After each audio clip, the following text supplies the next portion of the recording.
All right, so I am here with Sherry this morning. We were not able to do our next installment of the Meditations on the Tarot series this morning because Michael was traveling, and um, I wanted to give him a chance to be a part of it. Um, so uh, we decided to do a live stream, and I have absolutely no idea what we're going to talk about. But we're going to talk about something. I think Sherry said she brought a book, so I think Sherry has an idea of something that she wants Oh to talk about. goodness. I So just that's going to save me. it's not going to save you. I was just having my mind blown by Soloviev this morning. Yeah, that's a good starting point. Let's talk about that. Well, it kind of is connected to we had talked about at one point we had talked about discussing what it means to be Christian. Yeah, And we could do that. Do we want to make this live stream the one where we tackle that one?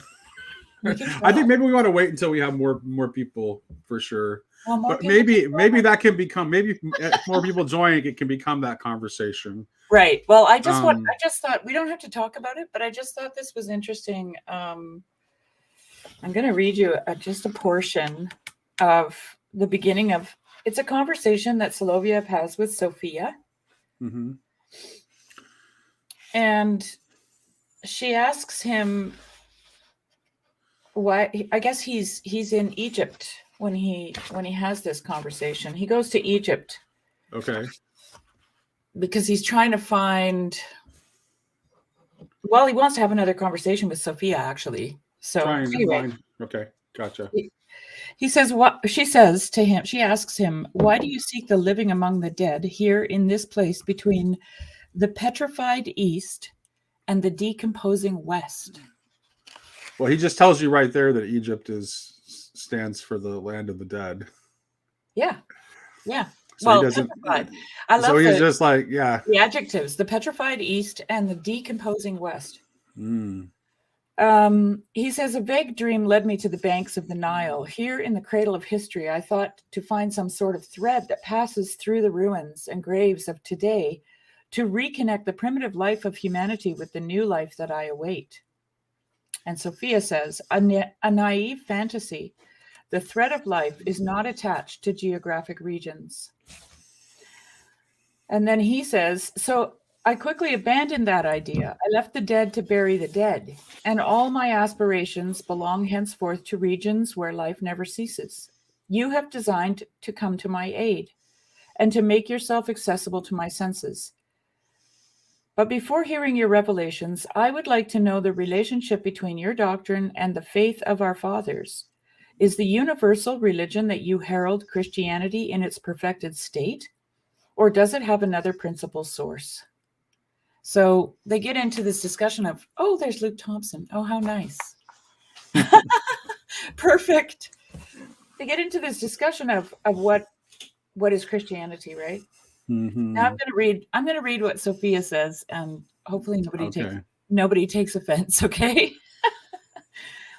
Sophia says, what is it that you call Christianity? Is it the papacy which declares itself infallible instead of cleansing itself of the blood and filth it's covered itself with for ages, and that it deems sacred?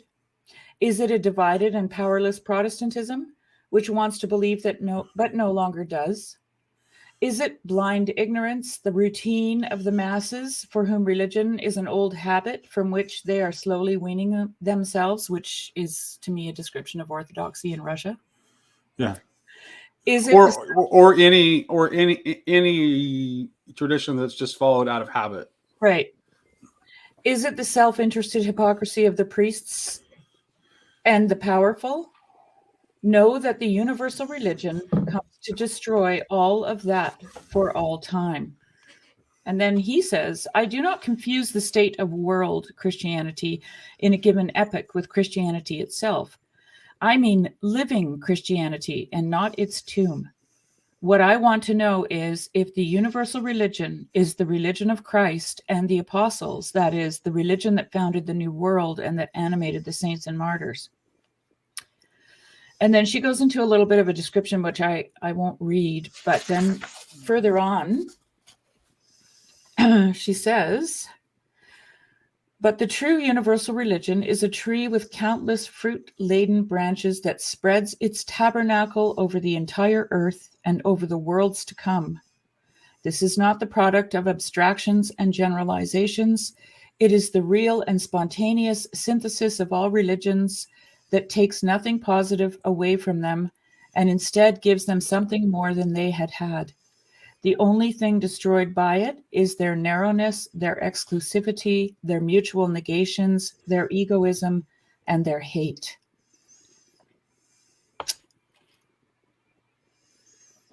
So maybe I'll just leave it there, because then they get into talking about monism and the absolute principle of unity. And no, but read that portion though, because there's I saw that in the Voxer this morning.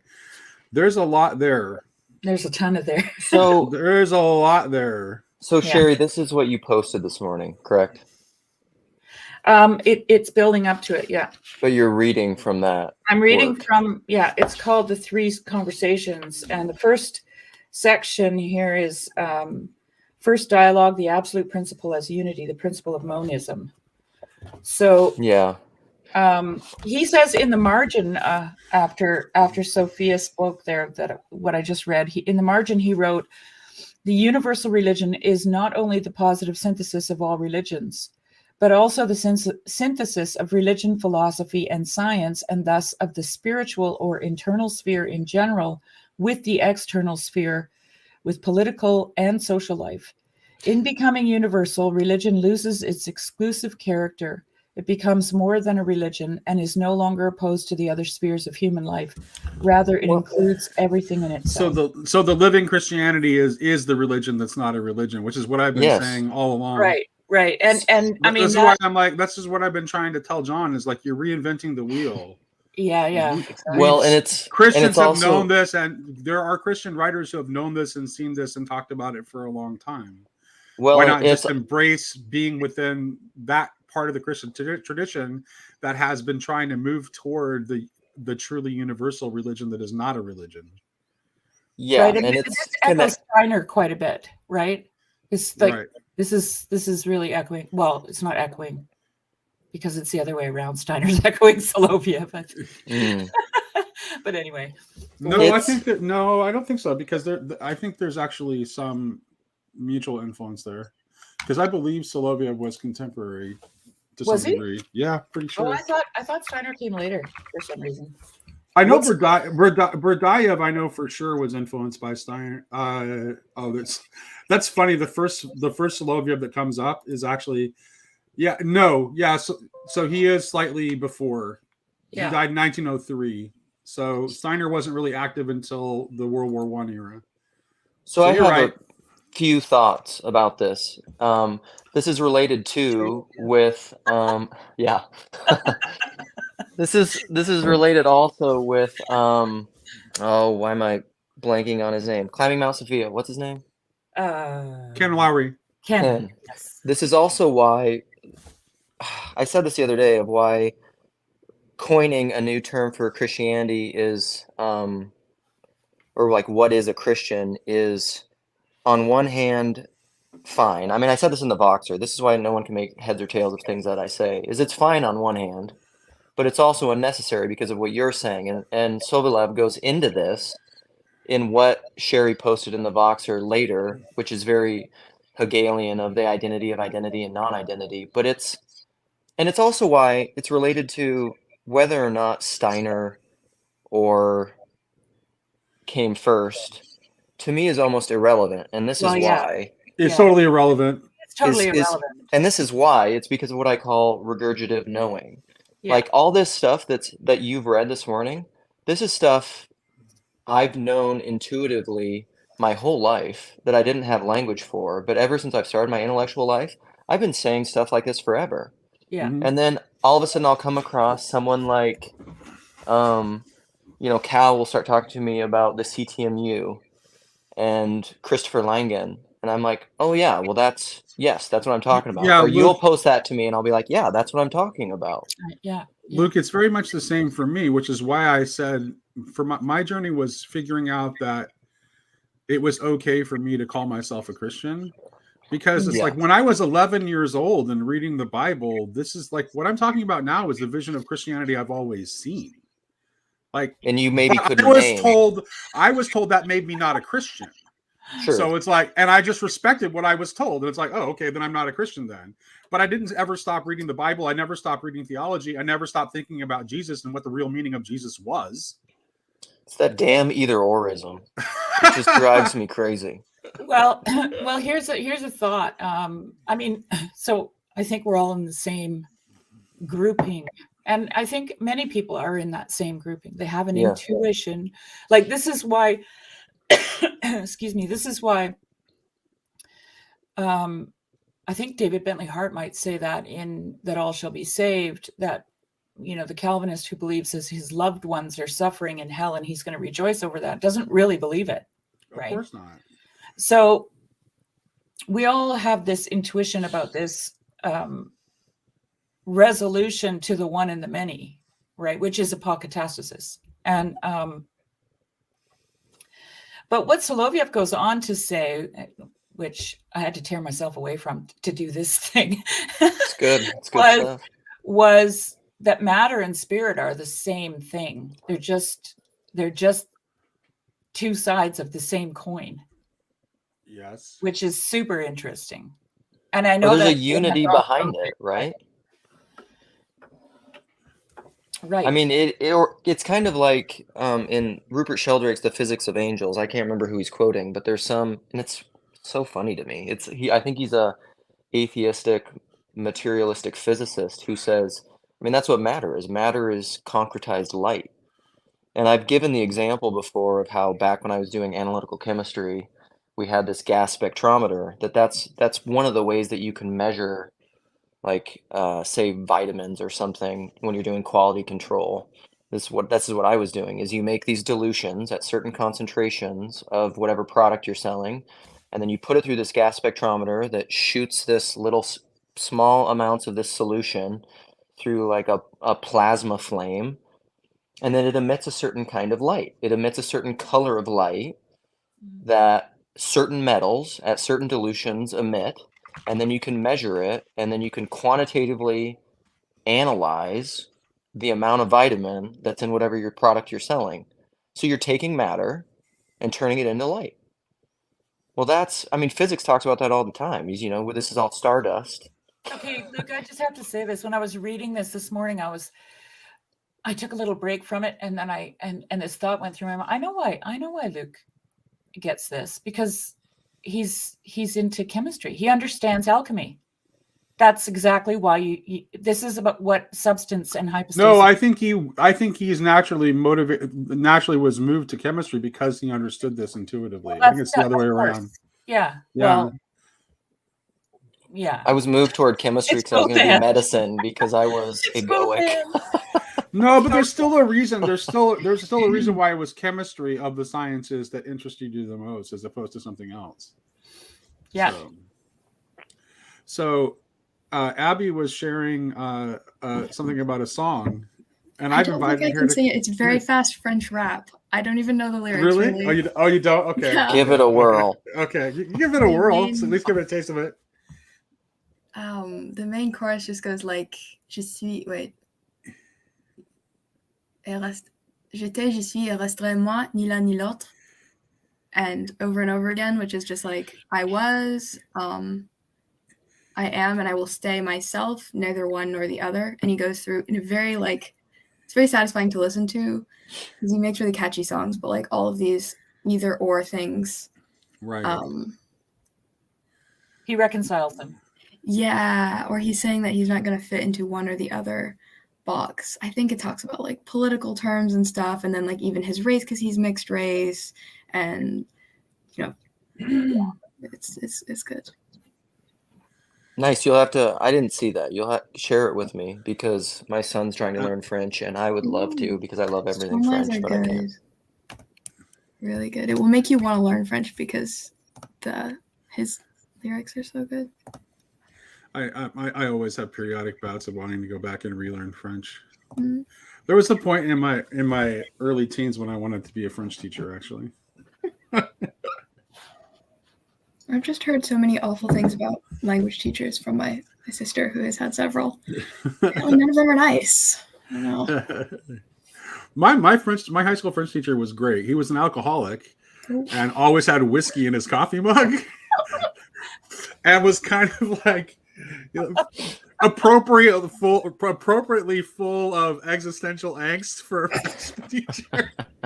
Although his ancestry was German, so there was like kind of a Nietzschean kind of vibe to him too. He was fantastic, actually. He was a PhD too, Dr. Richardson. He was fantastic, and he wanted to. I finished our full allotment of 4 years of French in 2 years, and so there was no more French for me to take. So he wanted to get approval for me to do an independent contract, but the school board wouldn't approve it. So then I studied Spanish my last 2 years, and then in college I switched to Latin. So Nerd. yes, very much guilty as charged. So are we doing Meditations on the Tarot, which I haven't read, so I'll just try to shut up? Or are we reading, or are we doing Sherry's reading? we're doing whatever. This is just like, hey, Well, Michael. we actually were talking about maybe having a conversation, and now there's more people, Nate. So, I think we kind of already went that way, didn't we? What does it mean to be why neo-Christian is not a necessary term? Yeah, why it's not a necessary term. Yeah, I think it's like, if you think that neo-Christian is a necessary term, I don't think you've understood what Christian means in the first place. Right, which then got us into this definition of universal Christianity, right? I think you're ceding ground to the propositionalist if you say that the term neo-Christian is necessary, because what I'm saying is what it means to be a Christian is to be a person who is conforming their being, consciously or unconsciously, to Christ. Period. Full stop. That's what it means. If you're doing that, you're a Christian. You know, I thought about this a little bit last night. Like, what does Christian mean? It means little Christ, right? Whether you know that or not is totally irrelevant. Mm-hmm. Honestly, in my opinion, it is, you know. So, and why is that important? Because Christ is, like Peterson says, the ideal human being, right? And then Peterson will go through the list of all the suffering and all the things that happen in his life that make him that. Mm-hmm. And how he what's the word?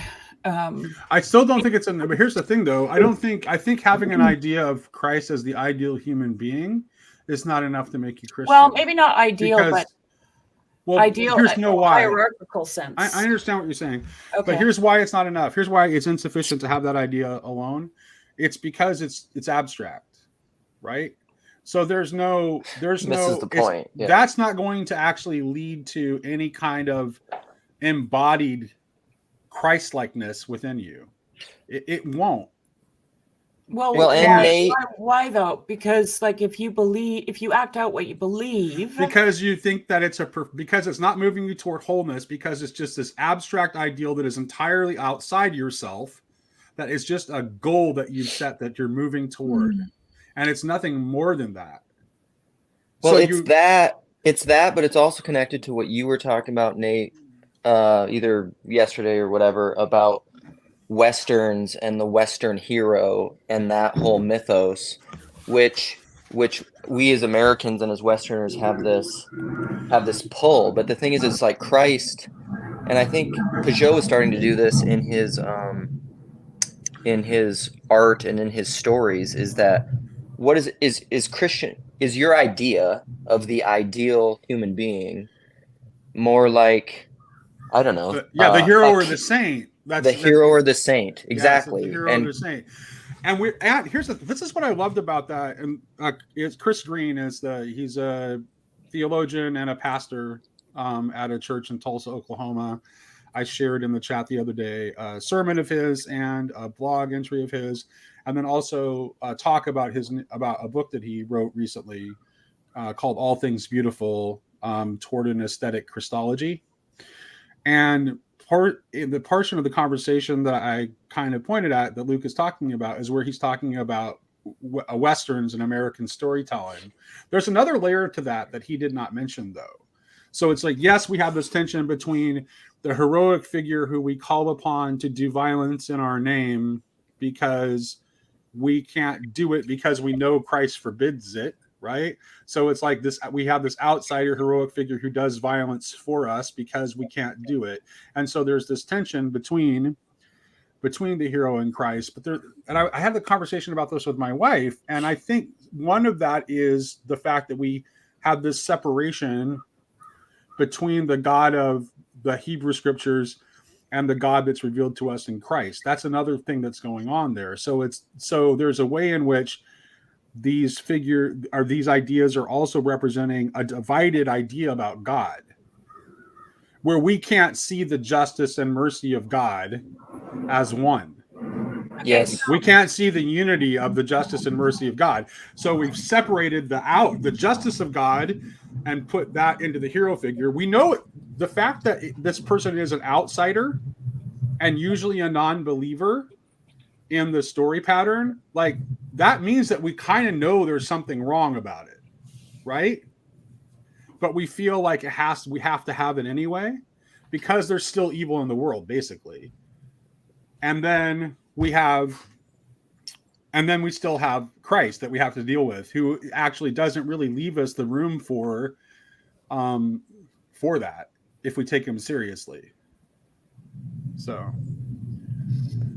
Okay, so there's a question for you, Nate. What are you going to do with that? Is there room for holy anarchy in the Christian eschatological vision toward Christ's judgment and the idea of Jesus coming to divide? Well, I think he's using I think that I don't know if the gender of the person here. I think they're using anarchy to mean like just disorder here, because they tie it to the idea of Christ's judgment bringing division. And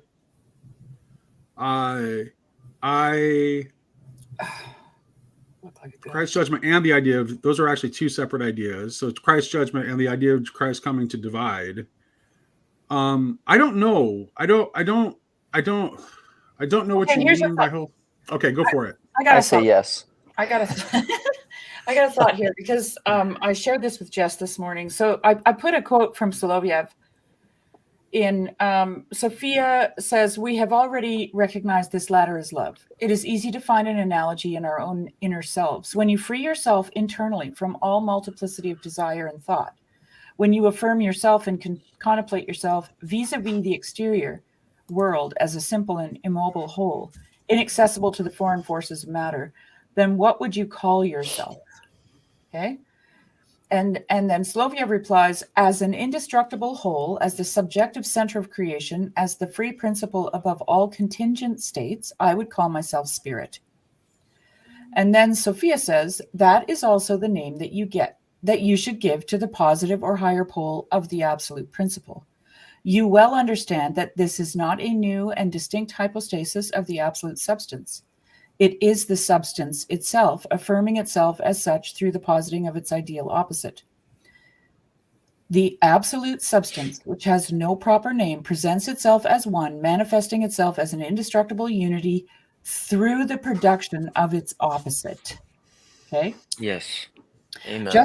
Just as true unity, positive unity, does not fear multiplicity and does not flee from it, but on the contrary produces it within itself, and in producing it is not swallowed up by it. So that's a description of the way in which Sophia is the metaxu that joins the pole of created and uncreated, and she's pointing to their co-identity. Okay, so my question is this the idea of Jesus coming to divide? Is that what that means? Right? Not to fear multiplicity, Ooh. and not to be swallowed up by it. Well, because he's the principle of differentiation as well as identity. But I don't. Absolutely. So I think practically. So let's concretize this. Let's do it. Like this game. I mean, somewhat concretize it. I can't do it too much. So this in You're the chemist. In PVK's Q&A yesterday, I mean, he started off talking about hell, and I couldn't participate, which just frustrated me. Because, like, if you're going to bring up all the different views of hell and you haven't read the Justice Sermon yet, although I've been telling you to do it for like 4 years, I'm going to pull my hair out. Also, the question of, like, what is the church and what's happening in Protestantism, and does the protest need to end, and what does ecumenicalism look like within Christianity? How I've come to see this, and it's related to what you read, Sherry, is that what is happening in the West, and so this is why I will simultaneously condemn the spirit that is evolved in the West with scholasticism, discursive reasoning, academia, cataphatic over apophatic. I will condemn that, absolutely. But what is simultaneously happening in that, because of what you just read, is the evolution of consciousness. Right. In a Barfieldian way. Mm-hmm. Yeah. And so, like, should Paul, for example, just to make it concrete, become Orthodox? Yes and no. Mm-hmm. Maybe. If he absolutely is compelled by the spirit that is within him and he cannot do otherwise, then maybe. However, does that mean that, like, being Protestant, it's the same with, like, me. Like, I had to. I couldn't do it anymore. Like, I was gonna lose my mind, probably literally. Okay, if I tried. Before we get into the details, like, why are you talking about that specific thing? Because I think I know about. Because to me, it's related to what you're talking about in unity and multiplicity. Okay. So, like, is the Protestant Church? It's almost like a false question, because it's still in the land of what I call either-orism. Like, should the protest end, and should Protestants become Orthodox or Catholic or whatever? Like, it's an irrelevant question to me. Mm-hmm. Because it's personal. Because everything is personal. Like, it's a question that is evolving, that's stemming from the spirit of what I call divided man, and this either-or discursive thing. Maybe. Like, if you have to, and this isn't individualism, this is personalism. Mm-hmm. This isn't like an arbitrary, autonomous individual devoid of their incarnation and their historicity, and the relationships in their life can just make this a la carte pluralistic decision of how they want to practice religion. That's not what I'm talking about. Like, all of that stuff matters. Like, this, Jedediah said it great a while ago, that what personalism implies is that everything is relative, but it's not arbitrary. Right. So, like, relative, but not relative as in morally relative, but relative as in relational. Well, yes, relationships have rules. Yes. They're not arbitrary. No. Well, they have love. Well, but they also have rules, right? I mean, if you want to have a relationship that is maintained, there are things that you will do in order to maintain a relationship. There are things that destroy relations. You can actually relate this back to your chemistry background too, right? Yes. Right? Yes, but even within the rules, because chemistry is all about relationships, is it not? That's why I'm saying this is why, and how relationships are formed and how relationships can be broken apart. This is the alchemy of being. This is what we're talking about. It's the alchemy of being, right? And that's why I think, because, okay, so whatever came first, the chicken or the egg, but I think this is why Luke really understands this so well and intuitively, because it is an alchemy. It's an alchemy in the sense, well, alchemy is about transformation. It's not about destruction, right? It's about turning something into something else. And the things that you put together still have their integrity. But even through its destruction, this is trampling down death by death. This is why Christianity is so crazy, is because it is the identity of identity and non-identity. So what is life? It's death. Yes. Like, get beyond that dualism. Right. Right. So like what I've started to do for myself is wherever I see the destructive language, But beyond I'm dualism, translating it into here's the thing, though. transformational language. Okay, beyond to be beyond dualism is to have a non-duality that also contains duality. So Of course. for example, when I don't think when Maximus talks about overcoming the binary of male and female, the duality of male and female, his vision of overcoming that looks like Christ. It doesn't look like transforming everything into something that is neither A nor B, right? Because Christ is the principle of both identity and difference. So it's finding the unity, the higher non-duality within the duality, where both things exist in healthy relationship. Yeah, but that relationship has to include the opposite. Like that's why it's so interesting. This Right. sentence. It has to integrate, the absolute become whole, which has no proper name, presents itself as one, manifesting itself as an indestructible unity through the production of its opposite. right? Like that's the one thing that we want to just negate. We want to take the opposite and put it in the dumpster, right? Well, and it's almost like the production, though, is not even a temporal, it's co-emergent. Like he says that somewhere else. Like in even stating something, included in it is its non-identity. To say something is to not say something. Should I read that portion that I posted? I would, sure. It's fantastic. Well, maybe a little piece of it. I have to find it here. I don't remember what page it was on. Keep talking. I'm looking. No, it's okay. So we can have a little quiet time. It's all A right. little quiet time. Give me a chance to sip my coffee. What I would say, if as you're looking, is that I'm just gonna. I put this in the boxer, but I love to rant about it because I'll take a little time to condemn what I call the smart, dumb academics and those who deem to be teachers among us. Because like if you're going to try to be a religious or philosophical teacher and you don't understand this thing, I mean, you know what? Okay, so I will go. While Sherry's looking, I do want to go off on a little rant. And I don't know why this made me. Wait, though, you interrupted me. You interrupted Luke's rant.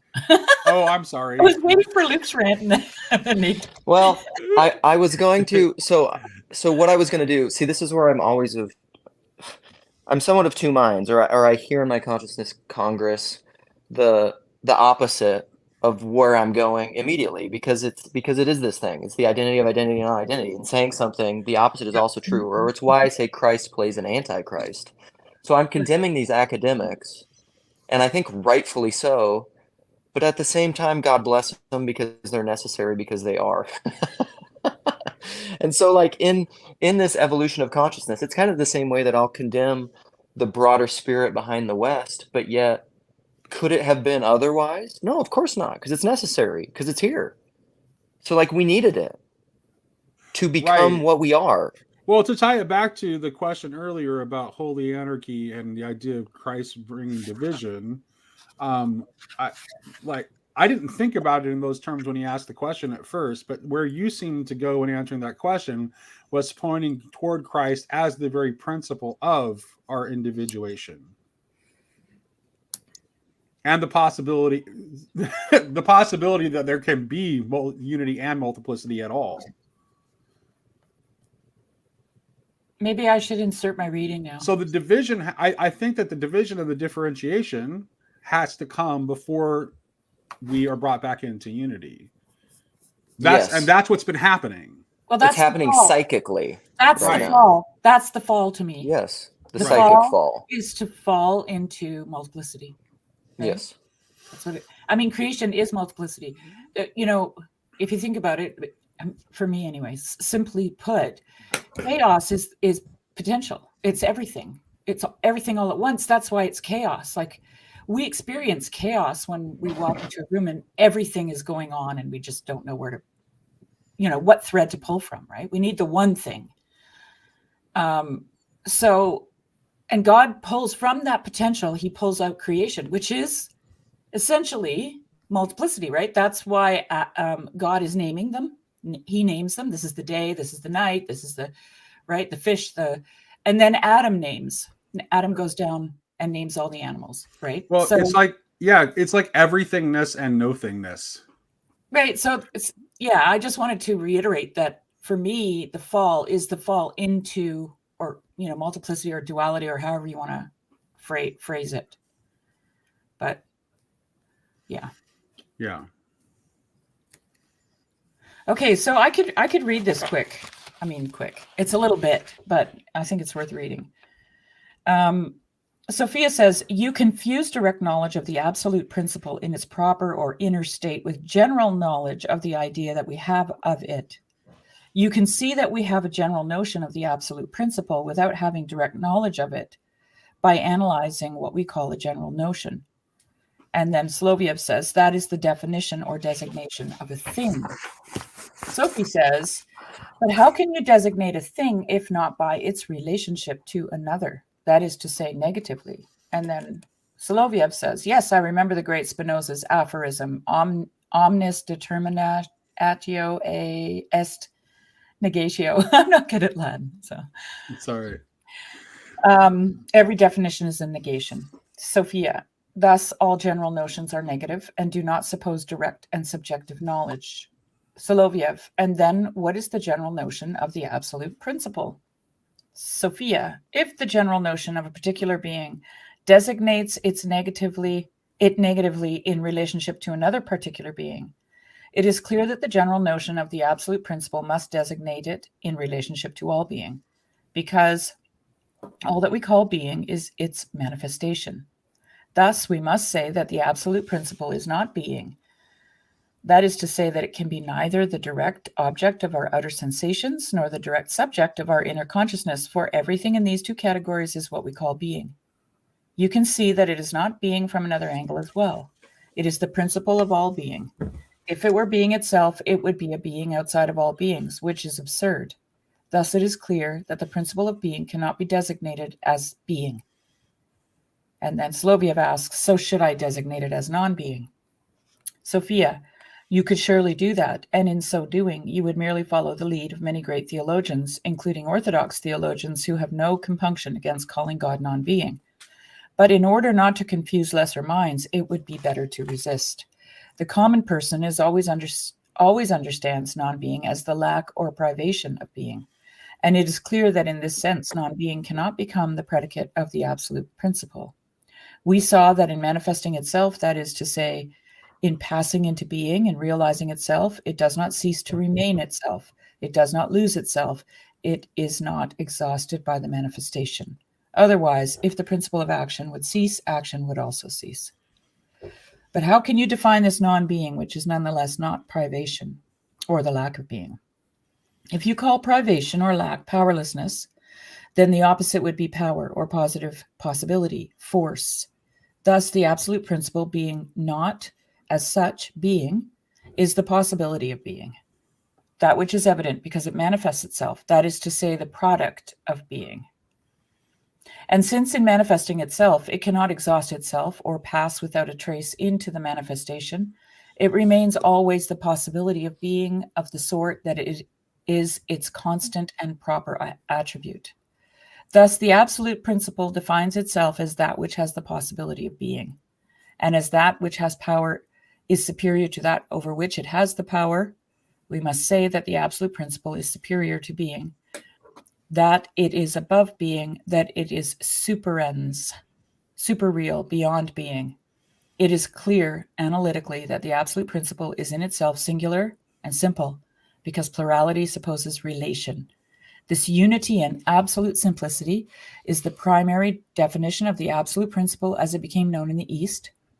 And since religious man always wants to become like his God, and thus to unite with him, the constant aspiration of Oriental religion was to force man to abstract from all plurality, from all forms, and thus from all being. but the absolute principle is the principle of all being. Unity is the principle of all plurality. Simplicity is the principle of complexity, and purity of form produces them all. It is in Greek, one and all. Thus, those who want to know it only as one, in its unity alone, know only half of it, and their religion, both theoretically and practically, remains imperfect and powerless. This is the general character of the East. In the opposite way, the Western tendency is to sacrifice absolute and substantial unity for the multiplicity of form, individual characters, so that the West cannot even comprehend unity as more than a purely external order. This is the characteristic of their church, of their state, and their society. The universal religion is called to unite these two tendencies in their truth, to know and realize the true, and then there's a Greek word that I can't read. I think unity, or all in all. So there it is. Mm. It's a lot. It is a lot, yeah. But I read it because Luke wanted me to, and now he's gone. I know. Then he just vanished. Poof. He just vanished. I'm still thinking about that. Well, I mean, I haven't digested all of it. It probably will take me a lifetime to do so, but I just think of the reconciliation of all things, apokatastasis, and I've started thinking about that in terms of bringing together these seeming opposites. Oh, good. There's Luke again. Oh, Luke's coming back. Yeah. And so that Dave Tsunami was from this book here. Whoops. This book here. And that was out of Solovyev's writings. I think it's called The Three Conversations. So Sherry, I'm not going to stay because I got to get going, and I'm just going to repeat myself anyhow. So what I would say, what I would say to your reading is the reason I want you to read it, and I'm thankful you shared it with me, is because it's fantastic. I don't think when I come across things like that, I mean, there's part of me, because I'm, whatever, I'm not perfect, that I am egoically self-justified, and I'm just like, hell yes, when really smart people historically have been saying things just better and with more technical precision. But it's what so like in my vernacular, it's part of my mosaic vision is that I intuit this stuff, and then when I come across it in like what you send me, or like I'm just starting to get into Spinoza. I've never read Spinoza. Like Sam Adams has always told me like I'm very Spinozan, and I'm just like, I don't even know what that means. I've never read him. Mm-hmm. But then when I come across it, then I try to point it to other people to just be like, that's what I'm talking about. But here's what I'll say. This is what I want to say, I guess, before I leave, is part of why. So I call myself a radical personalist, and by that what I mean is that all-knowing and everything is fundamentally personal. Mm-hmm. So while you read something like that and I love it and it affirms me and I agree with it and all that stuff, I don't think anyone can know anything except through love, and love is fundamentally rooted in personal knowing. Okay, so what I'm thinking when you're talking like this is pressing in. Those are the words that keep coming to my mind. Pressing in, Okay. right? Because when you seek God, and Jesus said this, if you seek, you will find. Okay? Yes. So the movement of seeking God is a pressing in. And when you press in to God, it's like being embraced, right? It's like pressing into your parent, your mother or your father, right? For comfort or for Geborgenheit, or security, right? You press up against, everyone's going to press up against the same thing because there's only one thing. And so if they're doing it in love or in honesty, integrity. Well, it's only love that allows you that pursuit. Yeah. Right? That's the thing that gives you the drive for that kind of seeking and that kind of pursuit is love. And so like I've often said, there's only one reality, and you're always just going to keep bumping up into it, right? And this is why when you meet people like Soloviev, right, or Spinoza, or whoever, is the thing that you have in common is not your propositions, but it's your pursuit of God because of love. That's what you have in common, and that's why you find the same reality. Yes, and what's the miraculous, beautiful truth of Christianity is that even if you don't do that in love and honesty and integrity, you're gonna do that. Because Eventually, yes. because you have to. There isn't anything else. Even if you pursue dishonesty and unlove because of what you just read, then you will enter into non-being and death, because that's where that leads. And no, guess you'll what? do it out of love of what dishonesty and unlove. Yes, but even if you enter into death, guess what? Christ has redeemed death.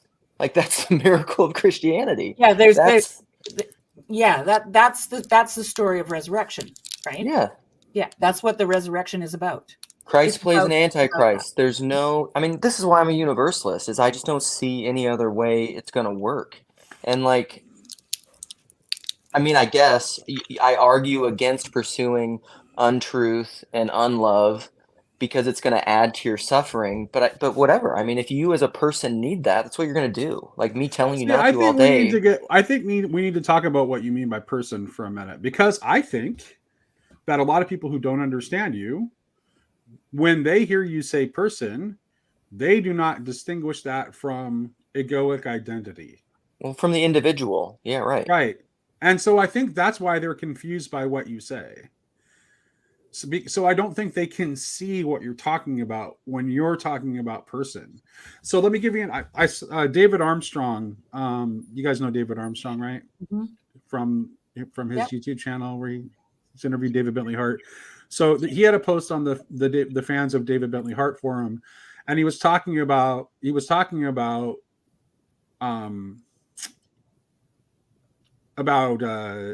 what happens with someone like Hitler. If you're a universalist, what happens with someone like Hitler, right? And what he says is that the psychocorporal thing that is Hitler is annihilated, but the hypostatic entity that was trying to come through in the psychocorporal entity that was Hitler is redeemed. Okay, well, let's think about that now. I'm just thinking about it in light of what Soloviev just blew my mind with, that matter and spirit are the same thing. So his flesh dies, and his spirit is made alive in Christ. His false self dies, and his spirit is made alive in Christ. Right. His white stone name. Psychocorporal is interesting. Although I think like the objection to that was that doesn't that seem a bit Gnostic? That's exactly what I'm thinking. You know, like if you and I haven't gotten much further, but when I do, I'll let you know. But you know, if Soloviev is right that matter and spirit are the same thing, two sides of the same coin, then matter has to be transformed, and spirit is higher. Spiritual bodies, right? That is why the resurrection is a physical body. Yeah. Well, it's a spiritual body. That's like, what is physical? Well, it's like physical. He eats. He does all the things that a human being, a physical, non-eternal. Well, I almost objected to David, and this is what I was going to say. And this is what I was going to say to him, because I like David, and I think he was kind of moving along the right lines. Obviously, there's a lot of Hitler that would need to be burned away, right? Pretty clearly. There's a lot of Hitler that's damnable and false and needs to be burned away, and I don't know exactly what's left.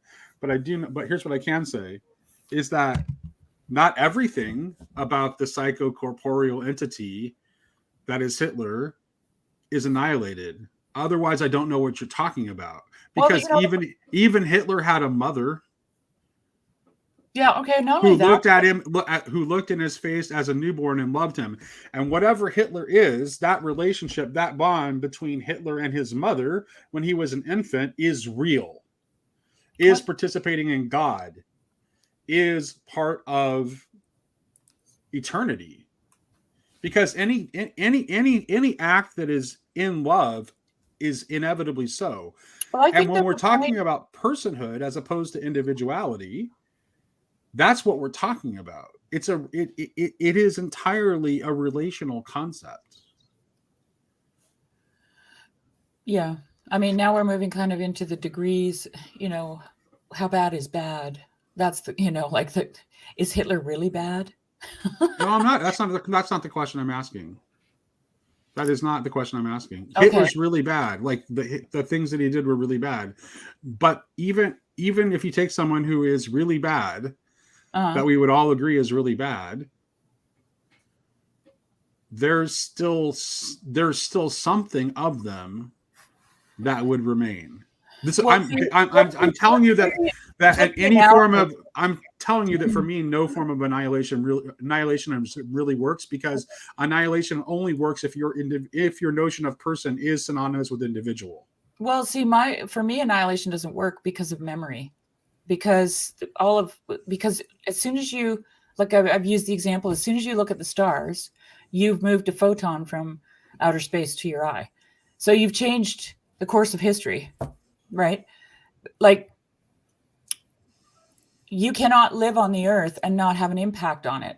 And that impact ripples out over time. So how do you annihilate someone? You can't, because they're everywhere. They're already everywhere as soon as they're born, right? So that's the problem I have with annihilation. But on to the Hitler thing. If you flip it, Mm-hmm. if you flip the analysis, right? What if you were to say something like, and I think this is what Jordan Peterson gets at when he talks about the book that he read. I can't remember what it was about the German policeman, Every Good Man, or something like that, the book. But he basically says we all have the ability to do horrific things, right? So he puts us in to the position of, there's a unity there, Mm-hmm. in that we're all capable of these things. And I think that's what Jesus is demonstrating when he says, if you look at a woman, you've already committed adultery, right? Like, just because you acted it out doesn't make you any worse in a sense, right? Just the thought is enough, right? So, and this is why Jesus says also to the woman beings, you know, the people who want a woman stoned for adultery, he says, let him who has no sin pick up the first stone and throw it at her. Because you know what? We all are in the same freaking boat, right? Just in varying degrees. That's right. And this is the all in the same boatness is precisely what I'm pointing at. Right. Because because this is what I'm saying. It's like the idea that the psychocorporeal thing that is Hitler can be annihilated depends on you viewing, frankly, it was on you viewing Hitler as merely an individual. So I think David made an error in saying that. And so, because that's not what we are. That's not, there's so much more to us than that. And there's no, like, and none of us exist in that kind of perfect isolation. Well, you know, Nate, then we get to the whole problem of evil, right? Like, this is kind of, we're crossing the stream of being on the stepping stones of that, seriously. And like, when I talked to Jess this morning about the quote that I read before, the absolute substance, which has no proper name, presents itself as one, manifesting itself as an indestructible unity through the production of its opposite. Okay, so then my question was, let me see if I can find it. God manifests in the book of Job, God manifests himself in the whirlwind as a multiplicity, right? He gets really specific about all the different animals and, you know, the balance of nature and all that stuff. And he ends with Leviathan, who seems to be his opposite, right? Mm-hmm. Mm-hmm. So you think about, like, that is the problem. Leviathan represents chaos, right? The problem of evil, the thing that we can't understand, the adversary, so to speak. And then I said, no, I'll just ask it here. Okay, my heretical question. Is Satan, the adversary, a manifestation of the opposite? It seems the whole story, in brackets, of creation is contingent on his being a part of it.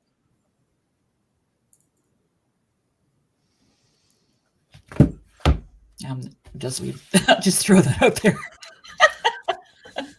What can don't have to can you answer that right? question. Sure. Can you like? I'm not sure what you're asking. So could you possibly rephrase that? Well, I don't want to answer. I don't want to know if I answer. can. I don't want to answer a question when I might not have understood the question No, that's properly in true. the first place.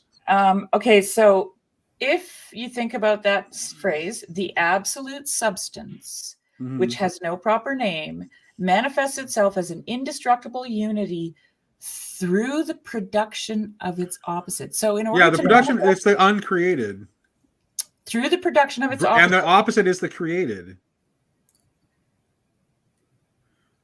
I Yeah. think that passage is about created and uncreated, and their Sophianic unity,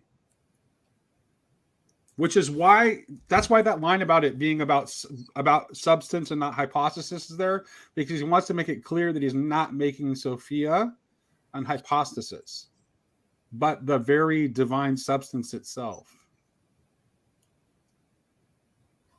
it is the substance itself affirming itself as such through the positing of its ideal opposite. Correct. Is what he says. So how is Sophia opposite? So we are the ideal opposite. We are the ideal as opposite. in phenomenologically. No, like created beings, the creation. Phenomena. The And material.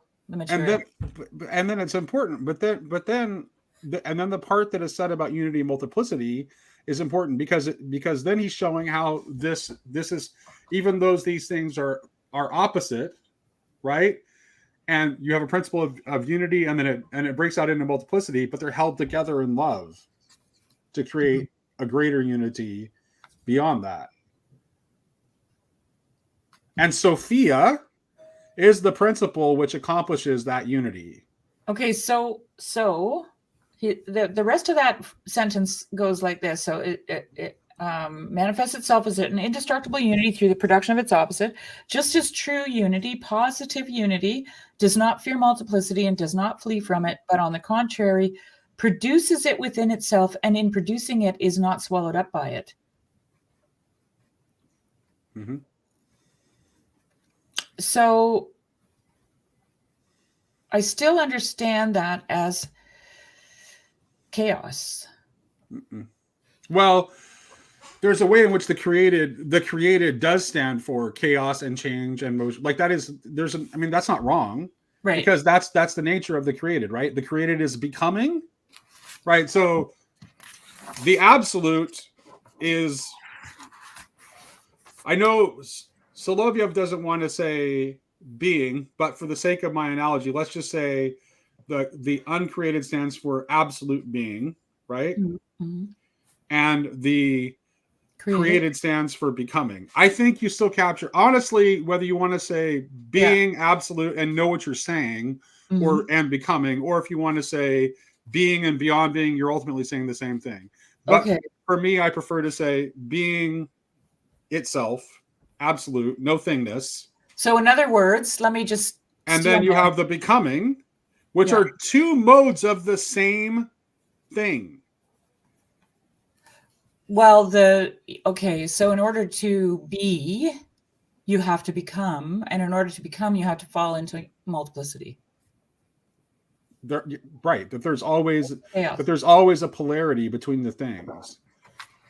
So how do you understand that the phrase here does not flee from multiplicity, but on the contrary, produces it within itself, and in producing it is not swallowed up by it? How does that happen? I'm just... What do you mean? Well, the absolute substance manifests itself as an indestructible unity through the production of its opposite, does not fear multiplicity, does not flee from it, but on the contrary, produces it within itself. Yeah. So it's saying that create that. Okay, that's what he's saying is that creatio ex nihilo, is inevitably creatio ex deo.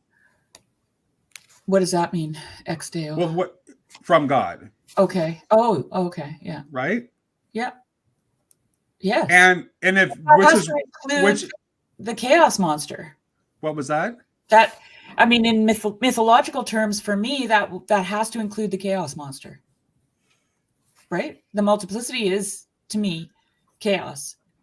And Well, Leviathan is but there's no chaos monster in the Christian creation story. What you have instead is the image of the Spirit of God moving over the face of the waters. right. But the fall is the fall into that chaos again, that multiplicity. Right? Well, there's a difference though, because in the pagan creation stories, like it's just there. It's another principle that exists independently. Whereas in the Christian version, it necessarily its source is God.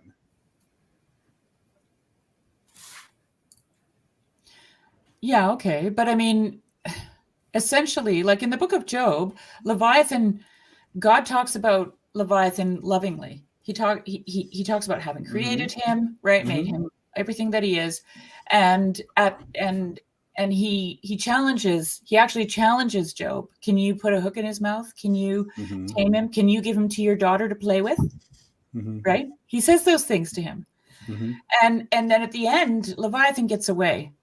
And in the trail that he leaves behind is this image of gray hair.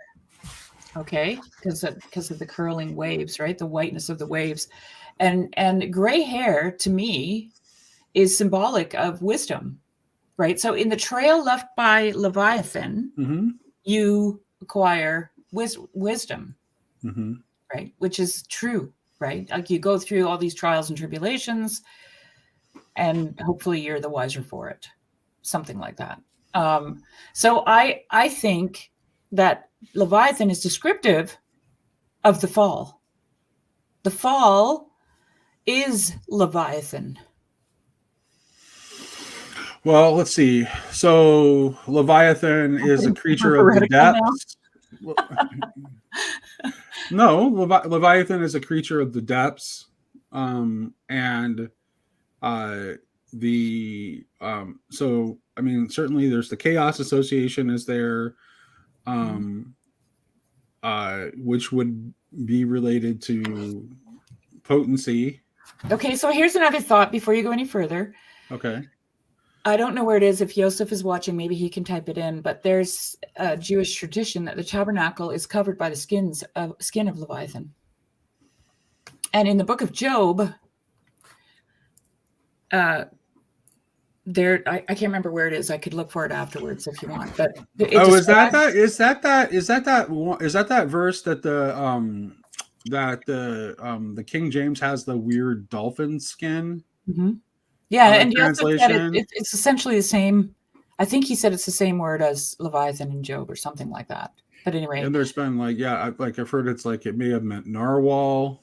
I know it's a word of ambiguous meaning in Hebrew. I know that. Okay, so that's why it's debated.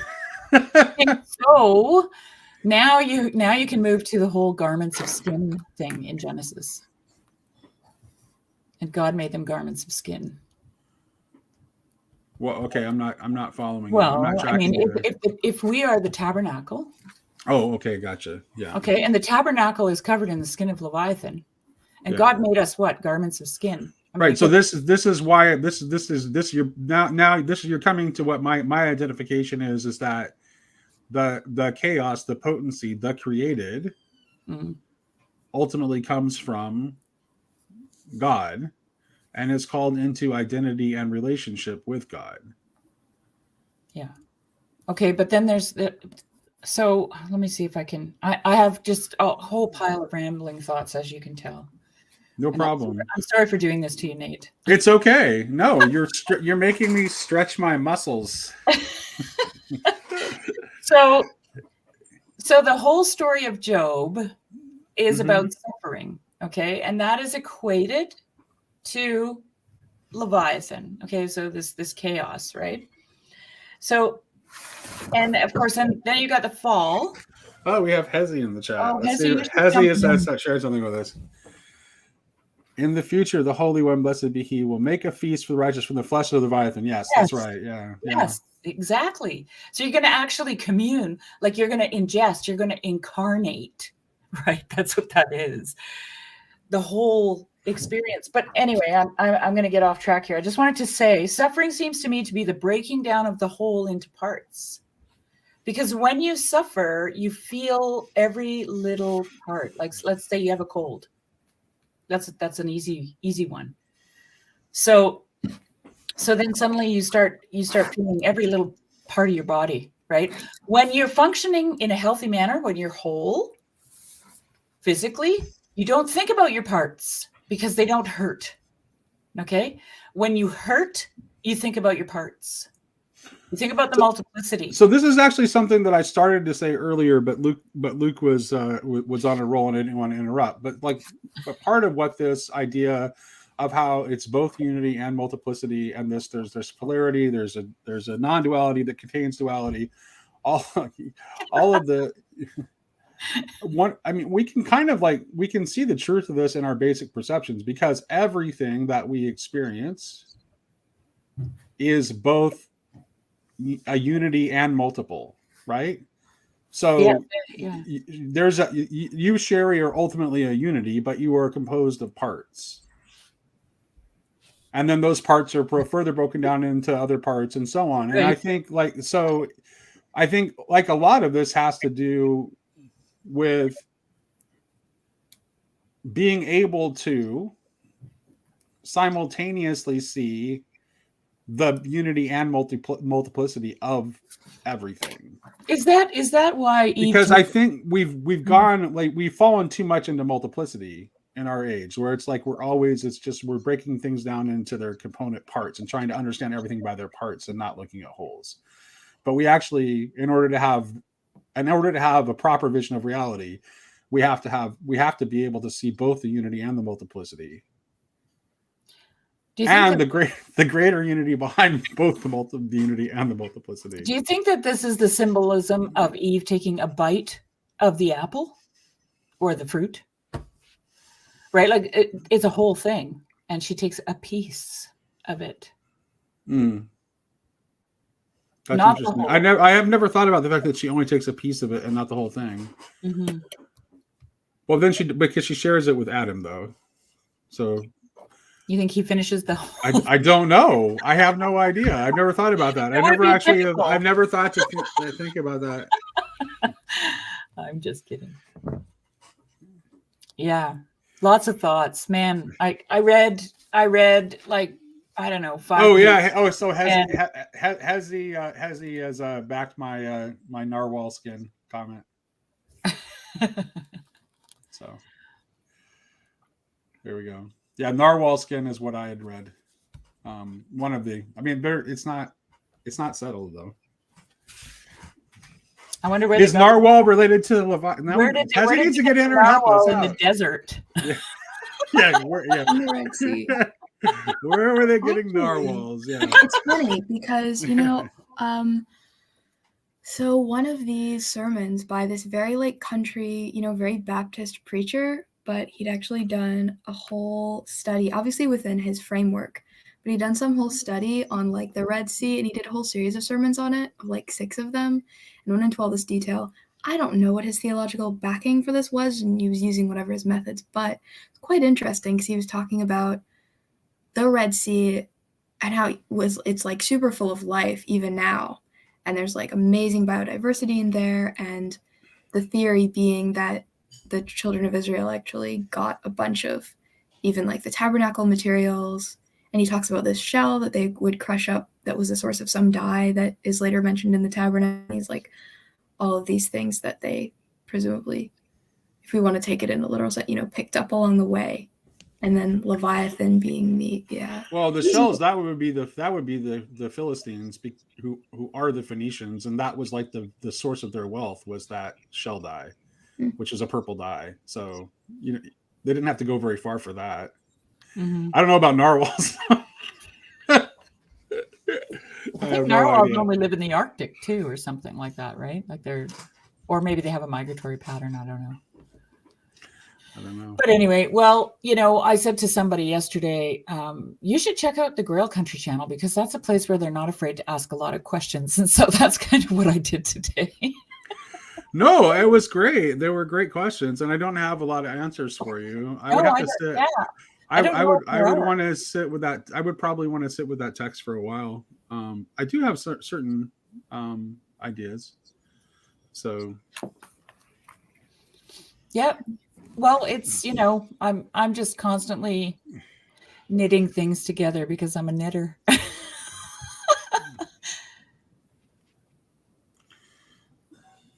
Okay, so he's saying it was just a rare appearance of the narwhal for the sake of the, yep.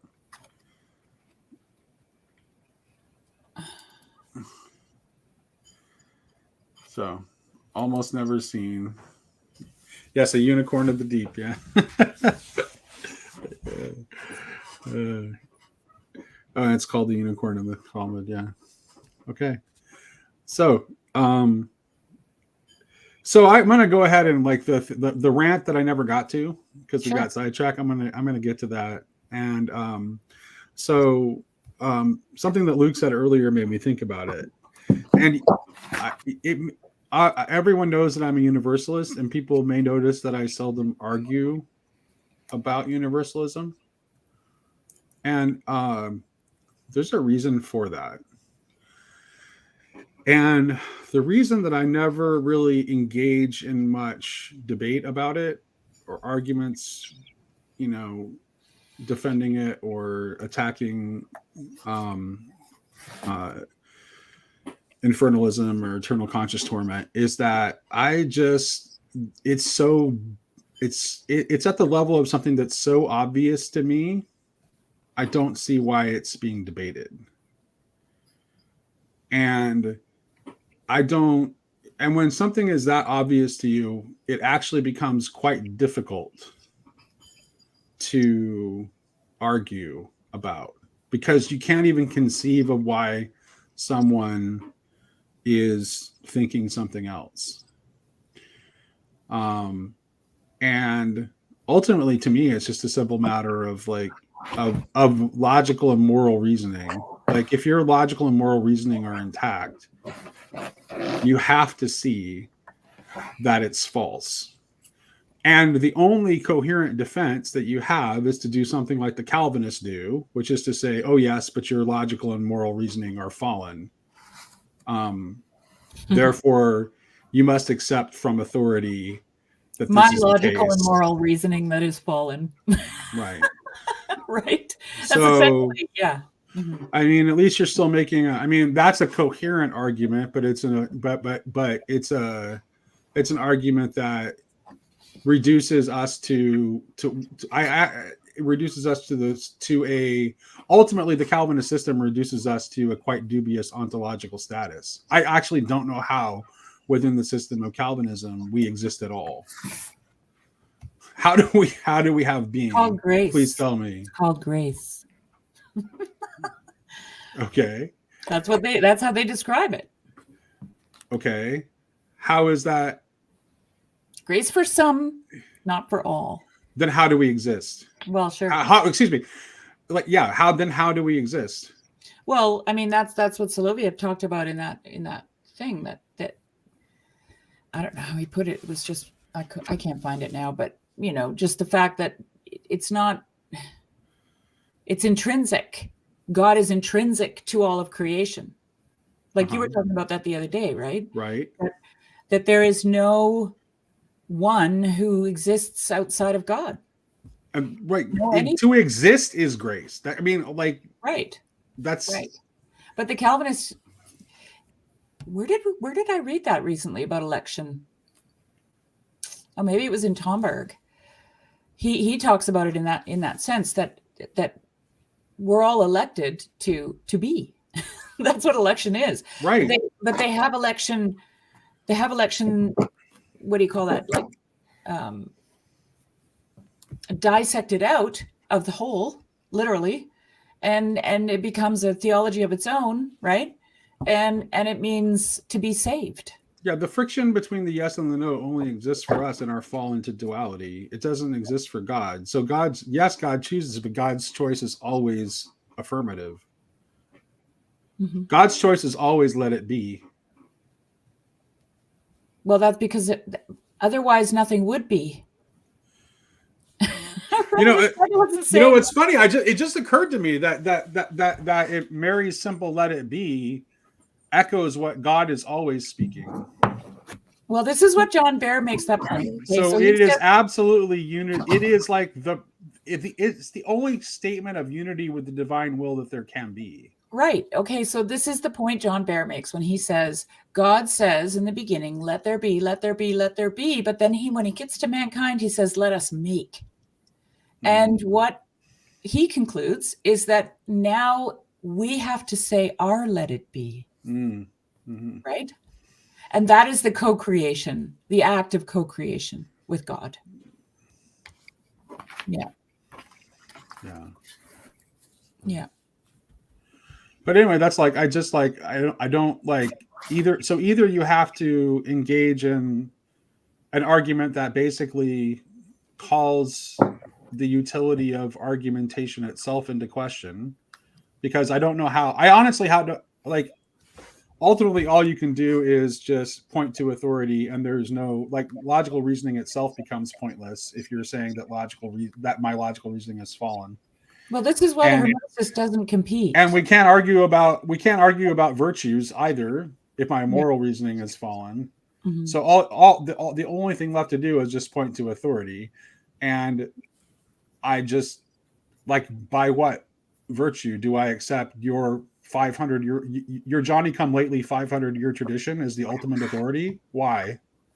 Well, is this not, like, I'm not that familiar with the Talmud, but isn't this what the Talmud is? It's not debate as in I have to draw you over onto my side, but it's questioning and entertaining ideas. I mean, I see this in Origen. Origen does this all the time. Perhaps, and what if, and he'll even say, if I've crossed a line somewhere, please someone correct me, right? So he engages in that kind of thinking process, thinking out loud, thinking with friends, right? And whenever I hear people talking about the Talmud, that's what I think of. I think of a spirited discussion about things with lots of questions. I've only read the littlest bit of Talmud, so maybe if Hezi wants to get in here, he'd be more qualified to talk about it. And I've only read it in English, obviously, because I have no Hebrew. I have Hebrew books on my shelf that I'm meaning to get to. I need to learn at some point. So I bought the books to learn, but I haven't actually had the gumption to do it. Does your wife read it? Yeah, my wife does. My wife teaches it. Well, you're living with a Hebrew teacher. Yeah. To kids, but still, yeah. Yeah, she teaches Hebrew to children. Perfect. She's an educator at her synagogue. Nice. Well, I'm going to have to sign off here. Okay. So, well, we'll just, unfortunately, but you guys can carry on. All right. See if anybody else wants to hop in. Do you have anything on your mind, Abby, you want to talk about? Yeah, I mean, this book is pretty much relevant to everything that's come up in the discussion. Okay, let's hear about it. I love this book. First book I've been able to read in a while because it's exactly what Luke was talking about like echoing what I know intuitively and what I'm trying to live. But he puts it in, philosophical terms and backs it up with stuff. It's called Technic and Magic, Federico Campagna. So good.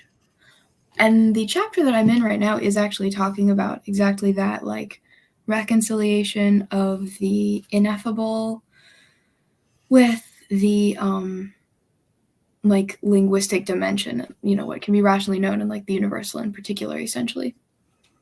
Interestingly, he uses existence for like being or like that which is beyond being, and then essence for like which I would normally think Yeah. of it as reversed, but that's what he says. It's just terms. Yeah, especially that's definitely like It's translated from Italian, especially yeah, Aquinas refers to God as ipsum esse, so that would be really counterintuitive to me. Yeah, it's weird. Yeah. And maybe it has to do with the Italian because it's translated, I guess. Oh, maybe. But it's, yeah, he's talking about that, but I've just mostly gone through the first half, which is about, and this, it really reminds me of, there's this one talk of John Vervaeke's where he talked about Neoplatonism as a sort of courtyard and like common ground where different traditions can meet and have a common language.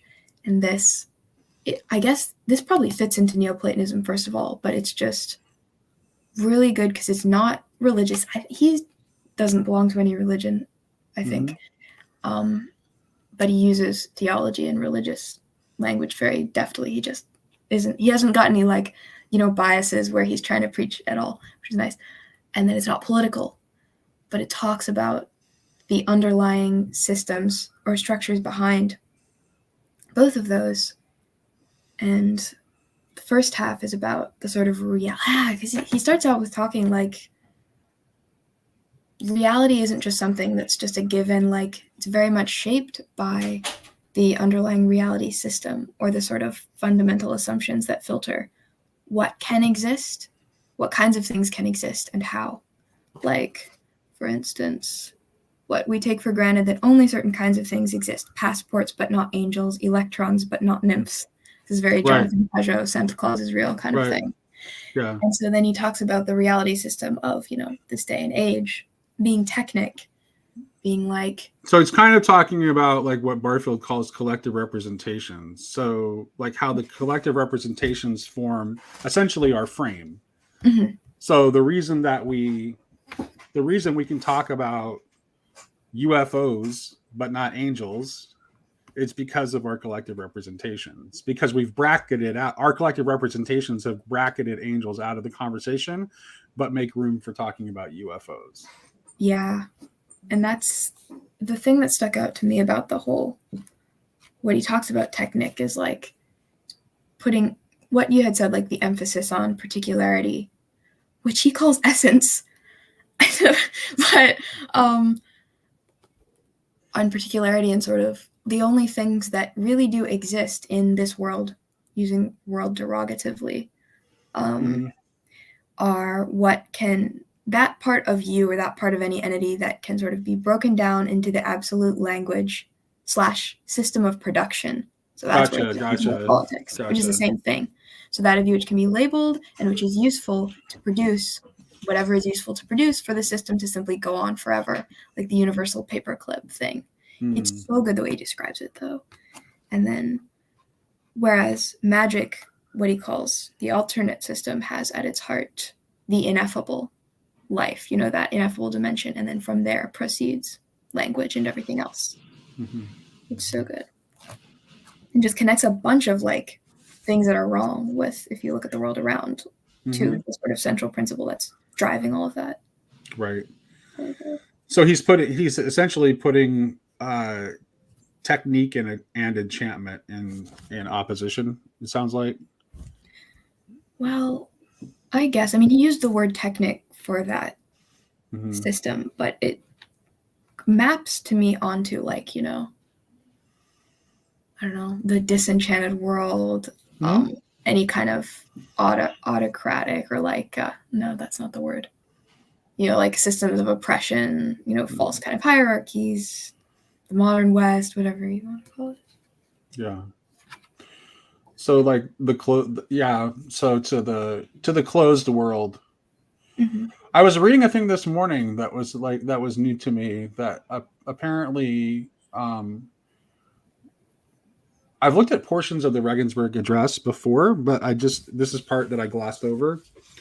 And apparently in the Regensburg Address, Benedict XVI, when he was still Cardinal Ratzinger, he actually talked about how the enemy of God, the great enemy of God, the beast, is the only figure that is associated with a number and not a name. Yeah, interesting. Yeah, And that very much fits into this. Right, exactly. That's why I brought it up, because it ties into like this entire like systems of technique and reduction of the world into quantity. Yeah, the other one he read Rene Guénon, and I knew it because okay. I'm like, Yeah. and his whole quality and Okay. quantity. Yeah. That's I think a lot of that's what a lot of it comes down to, is that reduction of everything to quantity. I think this is part of why I've talked about this before, but I think this is part of why we have difficulty with the doctrine of the Trinity, is that we're thinking about it in terms of quantity, right? So it's like, how can something be 1 and 3? Well, that's only a contradiction in the realm of quantity. Right. He talks about numbers too. But God is infinite and is definitely not a quantity. So whatever we're expressing in the idea of God being 1 and 3, we're not counting the number of God. God is a name and not a number, right? The beast is a number. God has a name. So that's which ties to I don't know if you heard the conversation that I had, where I had that like sort of late night. Oh, thank you. My son brought me a Coke Zero. I had that like this. I woke up like at 2:00 in the morning, and it's like I had this vision, because it was a visual element to / inspiration of like, oh, the Tetragrammaton is actually an image of the God world relation, because the hey is repeated in the Tetragrammaton. So it's like you have I am that I am, or I yeah. Because the repetition of the hey is I think related to the concept of how everything comes into being through the logos. So I think that the hey and the Tetragrammaton we can associate with the second hypothesis, with the hypothesis of the Son. And so the logos, right? And then the logoi in all creation is an image of the logos. So it eliminates this. It shows you how there isn't this gap that we want to see in the God world relation, because that the logoi within us is moving us into direct participation with the mode of being that of the Holy Trinity itself. Yeah, I had written that down, like I am would be like the ineffable, and then that I am, well, that's all of the dimension of whatness and definition and everything. Right. Yeah. Well, yeah. But that the thing is that, and Hezzy's lingering here, but I wish he would jump in and help me on this one. But so I know that's kind of there is no present tense of the verb to be in Hebrew. So that's a sort of suspect translation. Like, I will be that I will be, or I will become that I will become, is more of a sense of what it actually would mean.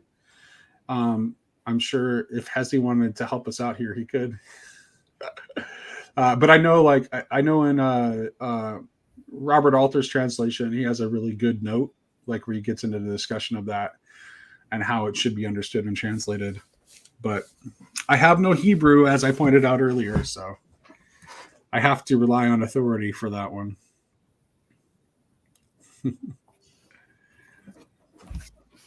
So what do you think if we take let me just ask you then, if we take it like if we think about it in terms of it translating it that way, rather than I am that I am, if it is that I will be that I will be, or I will become that I will become, how does that change the way you think about it?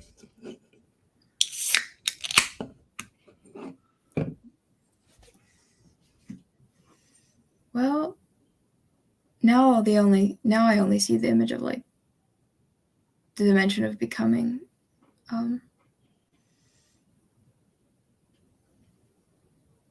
Or that on the face of it now seems to be almost more describing just the But isn't that what the incarnation does, though? manifestation, creation.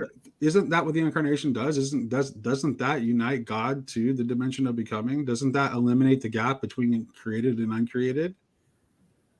Yeah, okay. So maybe just shifting the balance a little bit and pushing the whole. Go for it. That's in that. So then the I part, I suppose, already is talking about, the transcendent God, and then the I will become. Okay.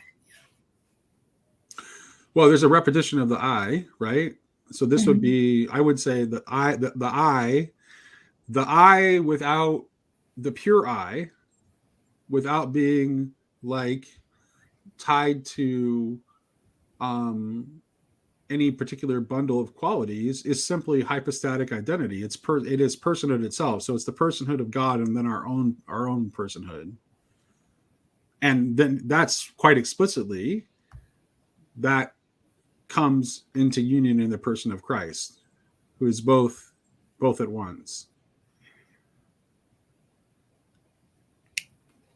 Yeah.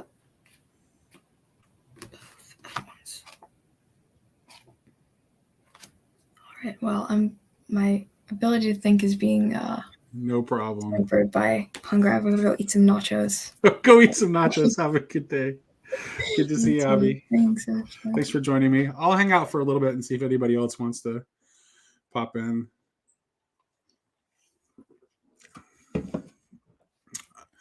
I've got a little bit more time. Not a lot, but a little bit. No takers.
You're gonna sing? You want me to sing? No, I don't know. Yeah, I could. Maybe I'll read a poem. Oh, hey, Jason's coming in. All right, I'm saved. Hey man, how's it going? Good. I was about it. Luke was trying to make me sing, so. I think I got okay. I closed out the YouTube. Yeah, I just saw that in the comments. Where's the chat? Yeah, I had a question for you a while back, and this may be a different topic than what you're on. But when you were this is open, so okay, you can change the topic. It's fine. You mentioned Hitler, and then there's this thing you said Hitler has a mother, yeah. And so I didn't know if you would mind explaining that more, because I think I understand what you're saying. But I'm saying that what we are doesn't belong just to us. That's what I'm saying. Mm-hmm. Yeah. Right. That makes, okay. So part of what Hitler is his mother's memory of holding him as an infant in her arms.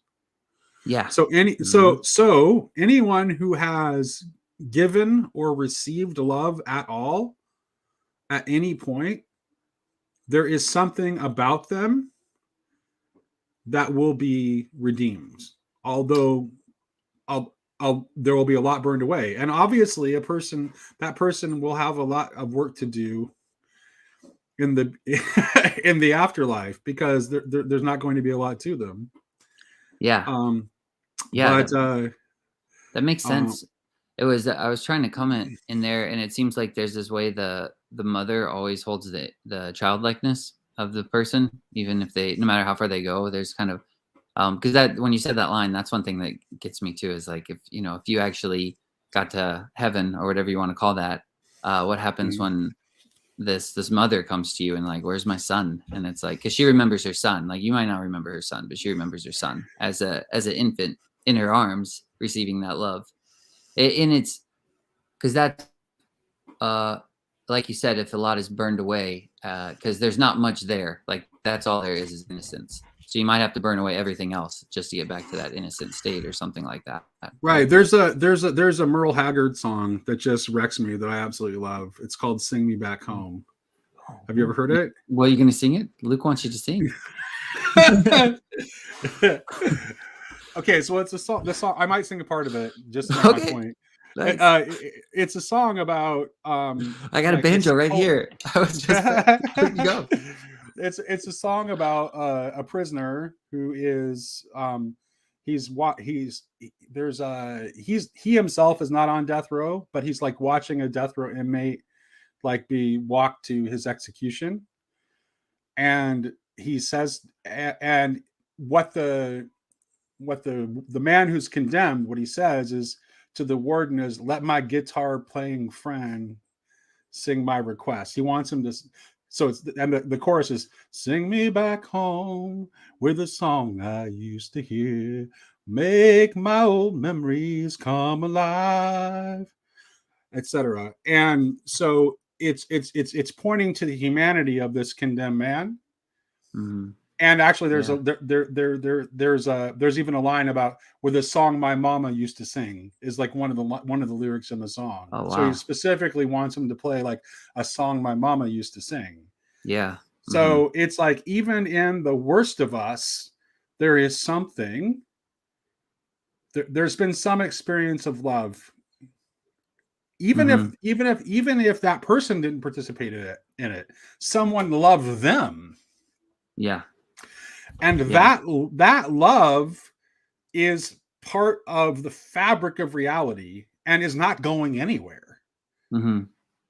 And if every possible bit of that person were completely annihilated, then you're annihilating that love.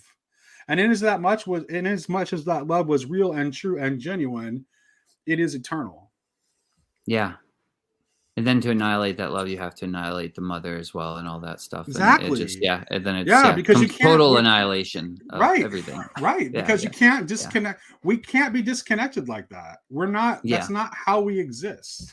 Yeah. And we're all connected through the earth as well. Like even if you're talking about a mother in their womb, like that's what the tombs are as well. And so we're all going back into that womb. We are multi-unities participating in a greater multi-unity. Yeah. Yeah. Yeah. That's one thing that gets me too. Like what personally, what kind of cracked the door open for me, it was years ago for universalism was when my cousin passed away.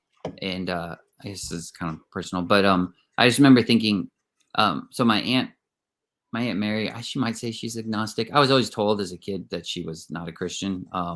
So then her son was the one that passed away. He had overdosed. And so who knows where he was in life, but then I was just thinking about it afterwards and I was like, in a lot of Christian circles, they might say something like, well, he was probably not in heaven.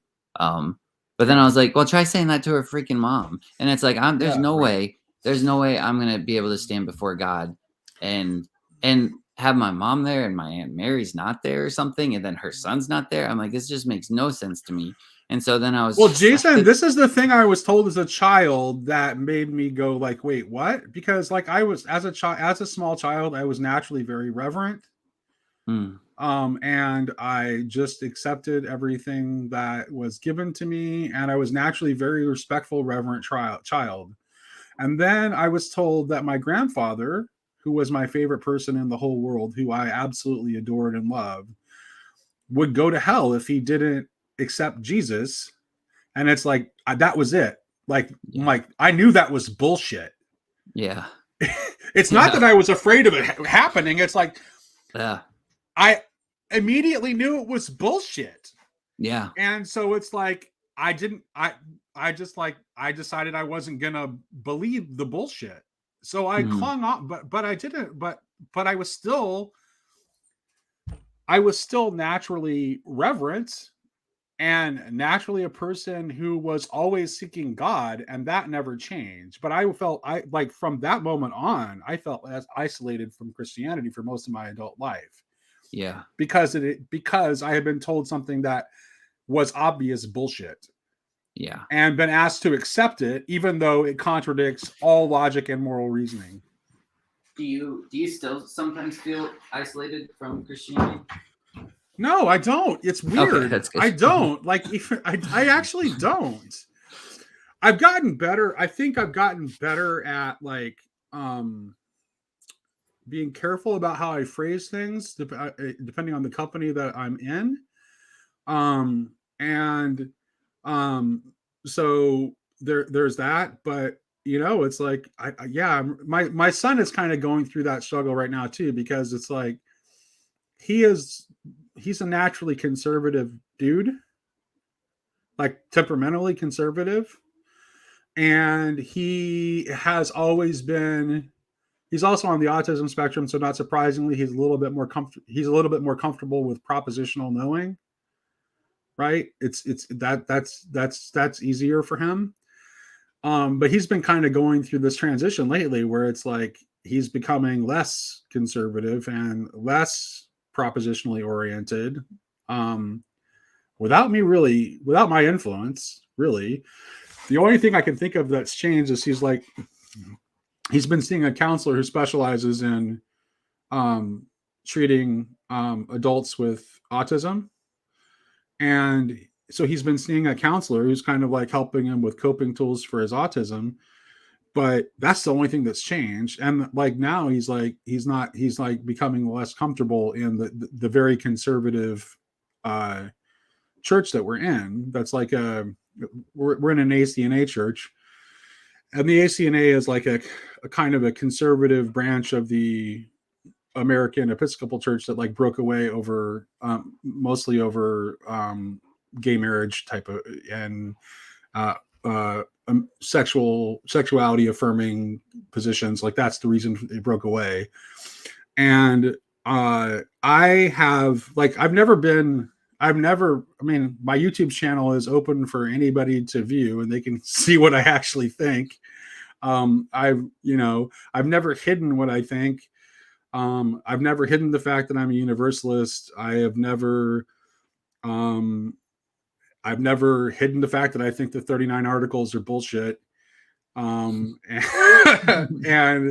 it's like, I don't really care enough about those things to let it keep me out of communion with folks. So as long as they don't care, I'm good. But my son, because of his temperament, it's like he feels more of a need to like be in step with the people that he's in. So he's like I'm perfectly fine to stay where we are because I know that I'm not going to perfectly agree with everyone anywhere I am.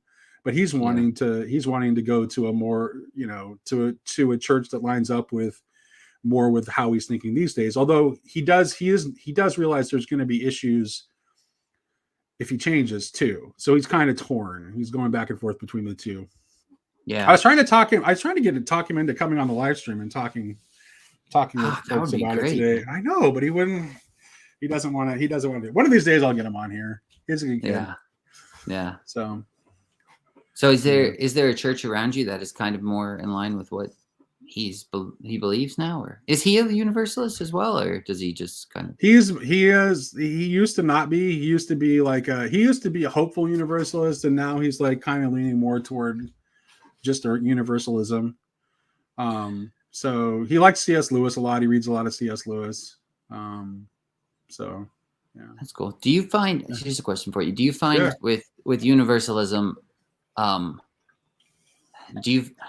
Have you run into this where like you're talking about it with some people, maybe even your son's generation or younger, where it's almost like I don't want to say too loose, but just, or like, where you can kind of get the sense that, I don't know, like there's a point where it seems like some people, when you try and describe it, or when you first bring up universalism, it's like they miss it, and then it almost becomes some sort of nihilism or something like that. Right. Where they're just like nothing matters. Do you run into that a lot, or you get the sense that people are? Well, I taking it think that way? So I think that the thing is that the problem is that they think that the problem is that there's more wrong than just that. The problem with people who think that way is they think it's like, oh, I got my salvation card, I'm good. That's all it's about. No, Yeah. that's Okay. not what it is. That's Yeah. not it. It's like, Yeah. this is you are at the very beginning of the entryway into life eternal, and it's a long road, and there's a lot of transformation and burning away that's going to happen Yeah. The burning along away. that road, and that's just like you're just starting on the pathway, and like actually not getting rid of a fear of, oh, if I get this doctrine wrong, I might be damned. Getting that out of your thinking actually makes it easier for you to be on the actual path and to follow the actual way. Yeah, I've discovered that for sure. Yeah, and there's this. I mean, you kind of have to, because it's not, your faith is not based on your intellect, so you can't. Right. You just end up. For me, I end up in this place of just absolute hopelessness where I just. It's not based on your intellect, but it's not based on nothing, and it's not Yeah. based on just arbitrary authority either. Yeah. Mm-hmm. Yeah. It's hard for me to get, because I feel like I've encountered that sometimes where I've been talking, and it's usually people that are younger than me, to be fair. But if I bring up universalism, there's this weird way they'll jump on it, and it's almost like that weird spirit of like, love everybody type thing, which is true, but there's this part of me where I'm just like, no, you don't get it. Like, there's loves into being, and there's going to be a lot of burning away. Like you said, it's a long road. It's not that free ticket like you're talking about. And I just get this weird reaction sometimes. Then even people older than me, like talking to some people, and it's like they think that's how, if I mention universalism, that's usually the first thing they jump to, like, well, then nothing matters. And I'm like, no, that's not what I'm saying at all. Like, for me, I don't know, whenever I came to these, when it started to dawn on me, and it was literally just through reading scriptures, it just actually became more sobering to me, because you have verses like, Sodom is going to rise up in the judgment and condemn this generation. And I'm just like, okay, well, now this got a lot more serious, this universalism thing, because it's like, if everybody's included, then you have to deal with everybody, and then you actually have to love everybody, and then that a lot of times sucks for you and the other person. Like, it's a burning away, because you have to get rid of all your baggage that you're bringing to every relationship in a way. But, well, yeah, right. Well, the entire, like, Christ is for the redemption of the cosmos, not just a few select individuals. Like, that's like. Yeah, and that's pretty obvious, and yes, there are verses that talk about hell. The question of whether it's eternal or not is an open question, and you can that is argued by lots of people in lots of places. You can look it up if you want. I'm trying to respond to some questions that pop up in the chat, but like I said, it's like I really have little interest in this argument, because I have so little. Here's why I have so little interest in this argument. If you are correct and you are in fact obligated to believe those things to be a Christian, then I wouldn't, if that's really part of the package, even the most staunch infernalists would have to admit that we are called to pray for the redemption of every soul, because this is what God desires, then you're telling me about that you believe in a God that is can accomplish what he desires and is very limited, and that I would be, and that in order to follow Christ, I would have to believe that Christ either doesn't, will, or can't save a good portion of the cosmos that God clearly intends to save. And none of that makes any sense at all. Yeah. So, but there are lots of places where it sounds as there are also lots of places in the Bible, by the way, that sounds as if it is talking about a universal reconciliation. So you have to deal with those verses if you're an infernalist too. So the question is like, what position makes the most sense of this tension that exists within the scriptures themselves, where sometimes it seems to be talking about a universal reconciliation, and sometimes it seems to be talking about eternal hell. Yeah. Well, then the first question is what is eternity? And I think that we tend to think of eternity as an eternal duration, but I've already established earlier in this conversation that whatever God is, quantity has nothing to do with God. And the idea of eternal duration is a quantitative concept. Mm-hmm. So what Berdyaev says is that anyone who enters into eternity without love is in a state of eternal hell. Mm-hmm. Yeah. Yeah, that makes But sense. that doesn't mean that is a perpetual duration. It means that you bear the punishment all at once in that eternity that is not duration, but that once you pass through that, the actual end of the story is that God is all in all. Mm-hmm. But as George MacDonald is always good at pointing out, even though I'm a universalist, I would agree with George MacDonald, that doesn't mean that everything is not paid to the last farthing. It is. Mm-hmm. So I would say that's a better way of holding all the way that Scripture talks about our eternal destiny. Yeah, it has to be paid to the last farthing. Like right. try it. It's just on a personal, practical level. Like try having tension between someone else, and then having to actually deal with it. Like you actually having to actually deal with relationships. You have to pay the last farthing, and it's extremely uncomfortable and not fun. Like actually having to deal out repentance and work with repentance and forgiveness. Those are reconciliation is the key word, right? Because that's what we're talking about, is the reconciliation of all things. Now, reconciliation is different than forgiveness. So we are forgiven. We are forgiven. Okay. Like, so on God's side, forgiveness is already accomplished. It's already happened.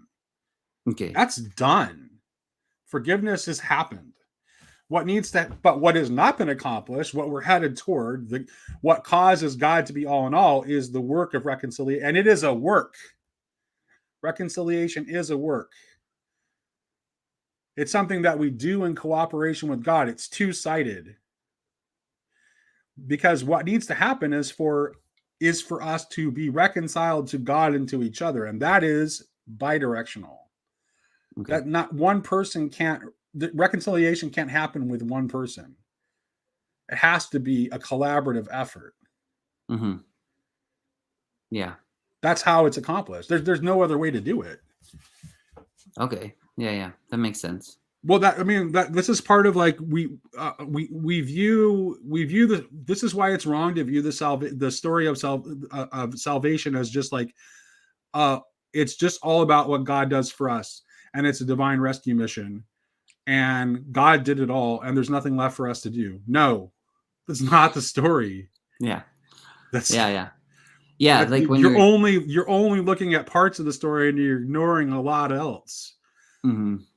So, yeah. I think you're right. And reconciliation with the two reminded me, how can two walk together unless they're agreed? So I guess that's when I usually use forgiveness. I don't necessarily mean it in like a flattery or dismissal of anything. It's just like the way repentance is. Well, we're called to forgive. God. We're called to forgive even those who we cannot be reconciled with, right? Mm-hmm. So we still have to forgive, because forgiveness is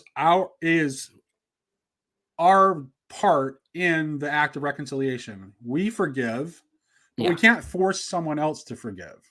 Yeah, they have to turn. And reconciliation can't help it unless the other party forgives too. Mm-hmm. Yeah, and the repentance isn't like, that's another thing I've come across, is like when I use that word, a lot of times I think people think of like penance or something, and I always mean it as is a Greek word, is like metanoia. Is that metanoia, the turning? Yeah, that's normally how I use it. Like when, like you're talking about, we're called to forgive, but there needs to be a turning, because like God's posture, like you said, is He's already forgiven. He's already turned towards us. We just have to turn towards Him. And then it kind of gets into the thing you were talking about earlier, where I think you mentioned when you're talking about eternity and hell and things like that, and it just being for me, it seems like it's just all one thing. Like, because you have verses in Isaiah that say like, "Who will dwell with everlasting burnings?"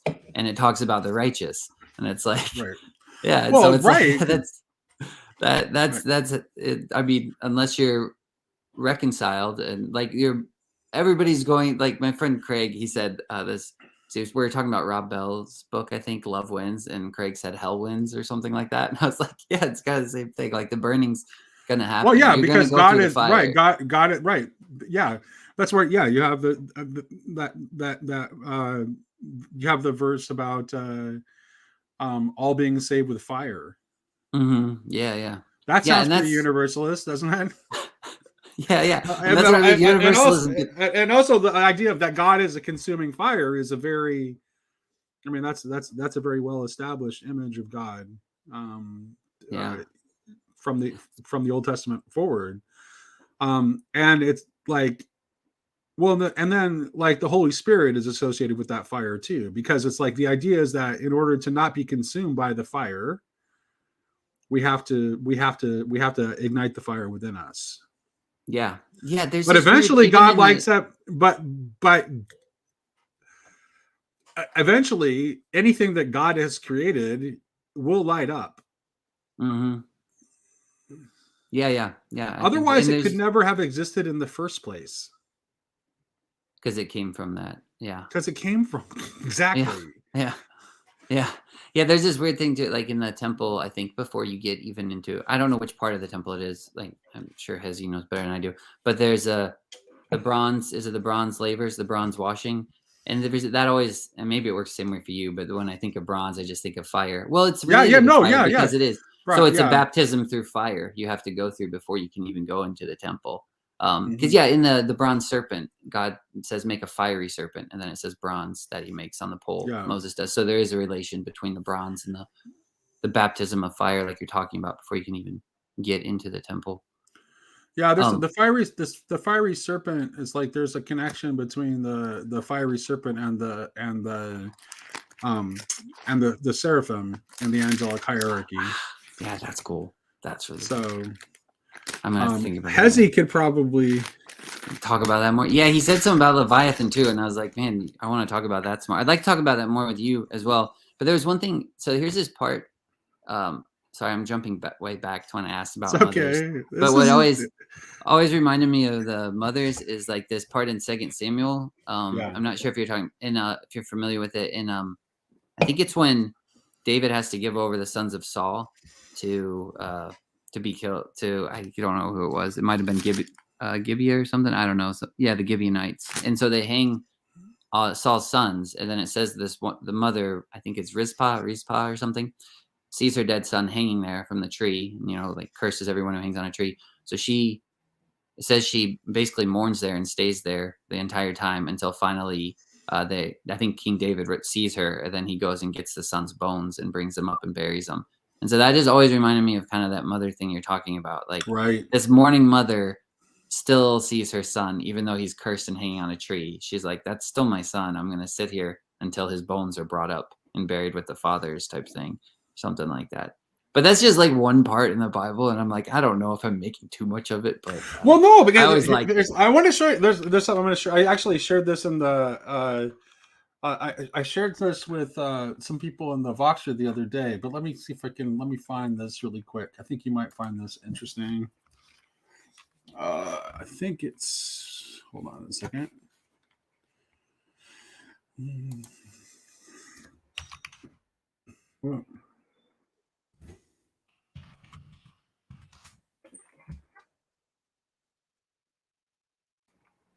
Okay, right here. So this actually brings in what you're talking about in the motherhood. This is a little it's kind of it's a independent creation of Valentin Tomberg, but he's actually weaving threads from the scriptures together.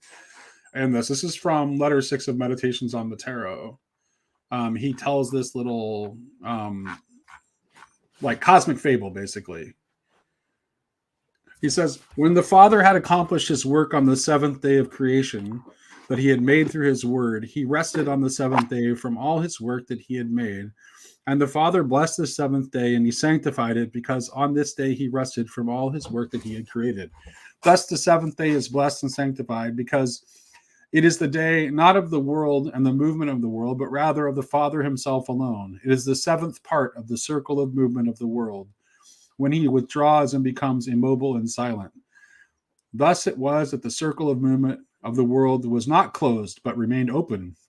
And the seventh day was sanctified and blessed as the open part of the circle of movement of the world, in such a way that the beings of the world had access to the Father, and the Father had access to them. But the serpent said, there is no freedom for the world. So, insofar as the circle of the world is not closed, because freedom is to be in oneself without interference from outside, especially from above on the part of the Father, the world will always follow the will of the Father and is not its own, insofar as there is an opening in the circle of the world, insofar as the Sabbath exists. And the serpent took his tail in his mouth and thus formed a closed circle. He turned himself with great force and thus created in the world the great swirl which caught hold of Adam and Eve and the other beings upon whom Adam had impressed the names that he gave them, followed them. And the serpent said to the beings of the world, moving on this side of the closed circle that he formed by taking his tail in his mouth and setting himself in rotation, here is your way.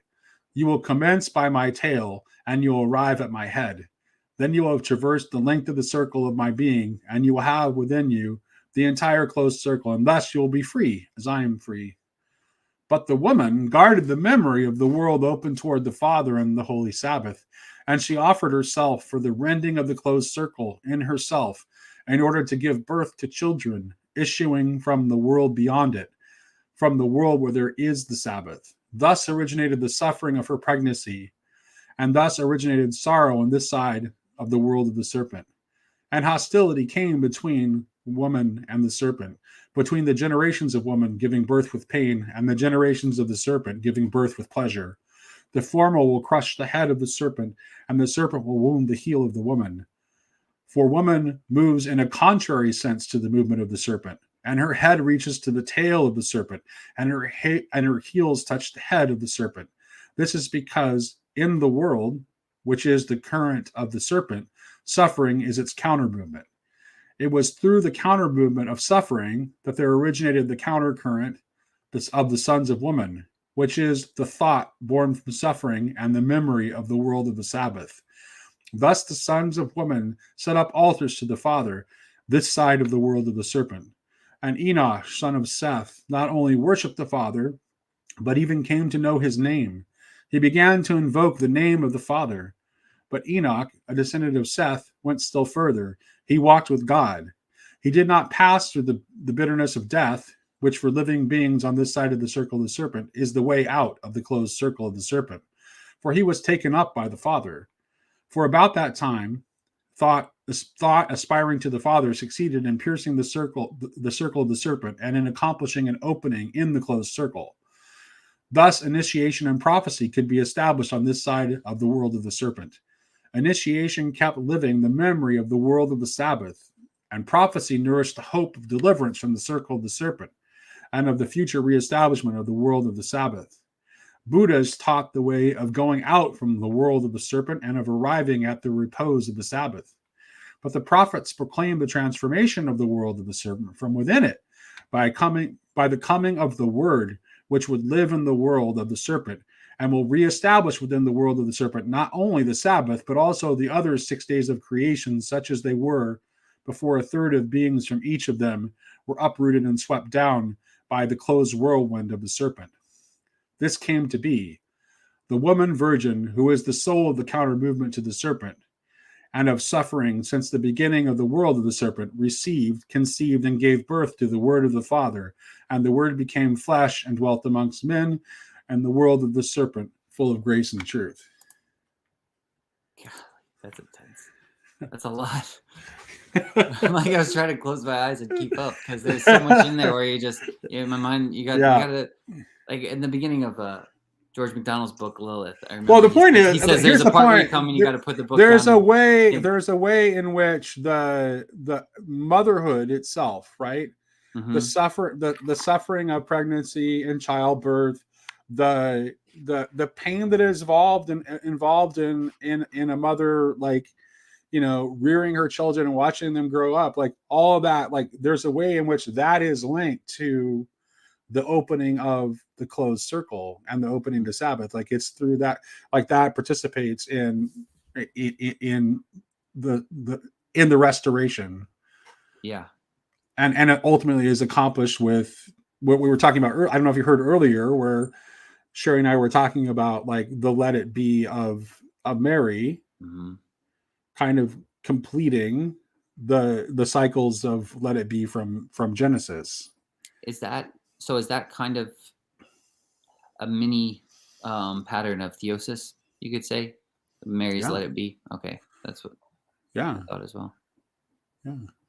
Yeah. So what was the part where I may have just got a little distracted too, is you mentioned the prophecy. There was the suffering that opens up the closed circle of the serpent, but then you mentioned Enoch as well in the prophecy that like almost transcends it or something. What was that part? Yeah, he's saying like, well, he's talking about all the things that have been like, he's talking about the gradual movement of the revelation of God through human history that has allowed for dealing with the problem of the closed circle. So he talks about like how like the role of the prophets and the role of the patriarchs, and then he also talks about like the Buddhas creating like a way of escaping, right?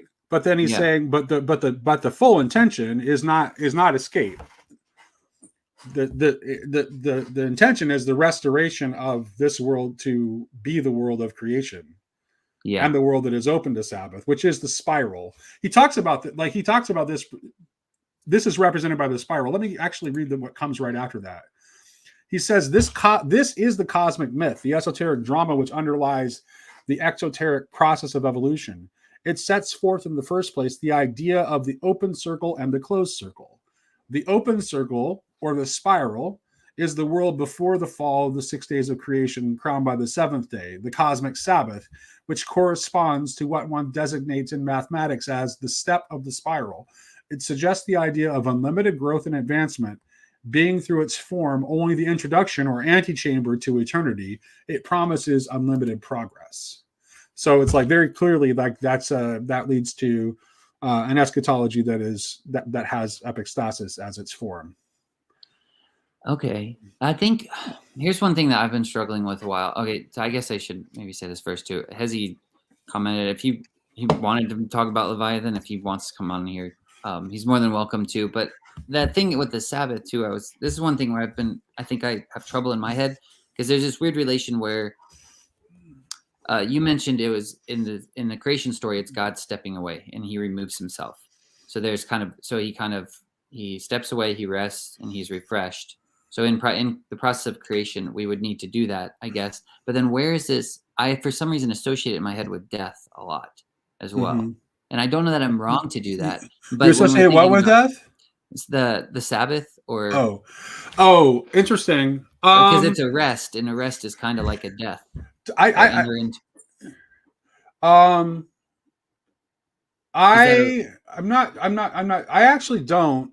not sure. I don't have an association with death. Actually, what I was thinking about, I don't know if Hezi's still listening or not, but I can, like, one of the last comments that Hezi made in the Voxer was that he was getting ready for the arrival of the Sabbath Queen, right?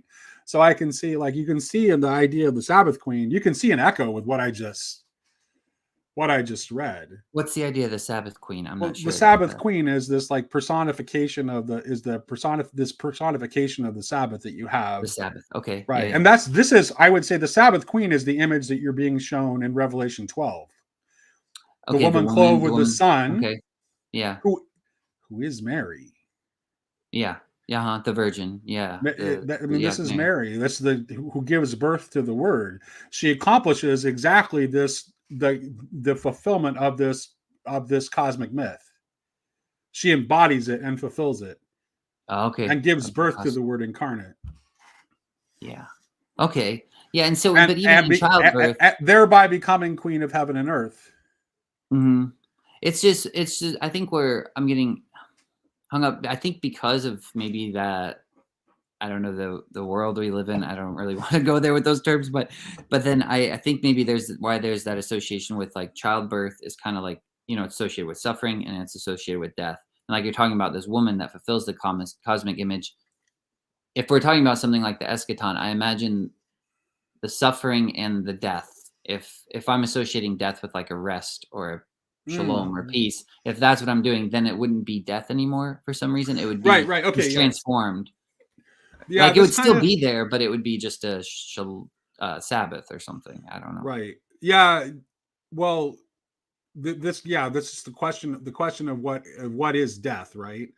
And so I think that there's a lot of times we tend to invert what death and life are when we're stuck in the closed world of the serpent, because the life that is offered within the closed world isn't life.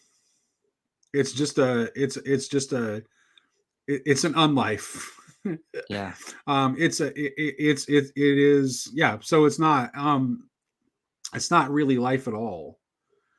And we need the opening in order to have life. No, but notice that Tomberg says is that like death is like the automatic escape from the closed circle.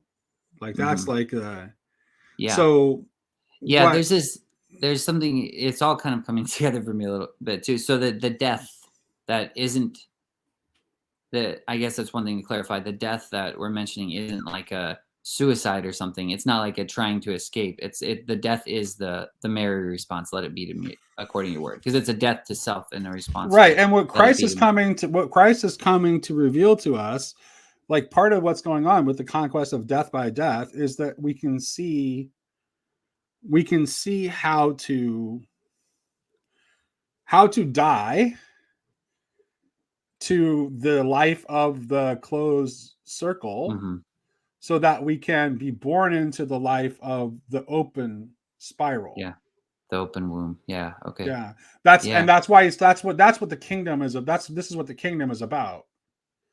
And the kingdom is not merely something that is eschatological. It's also something you can live into right now. Yeah. Yeah. Yeah, that's really it's good. Both. The saints are already living in it. Like that's the yeah. Because the circle's been open. This is why it's like, don't being a universalist, that doesn't mean that everybody's a saint. It still means that there's lots of ways in which you're not living your life properly, even if you don't have to believe. Even if you're not going to be utterly and completely damned for eternity in eternal conscious torment, there are still lots of reasons to do better. It's because you're not really alive. And wouldn't you rather be truly alive? Yeah. Than to continue in a semblance of life that is really just a extended death? Yeah. Because you're like your head, that's where you're headed. You're inexorably headed toward your death from the moment that you're born.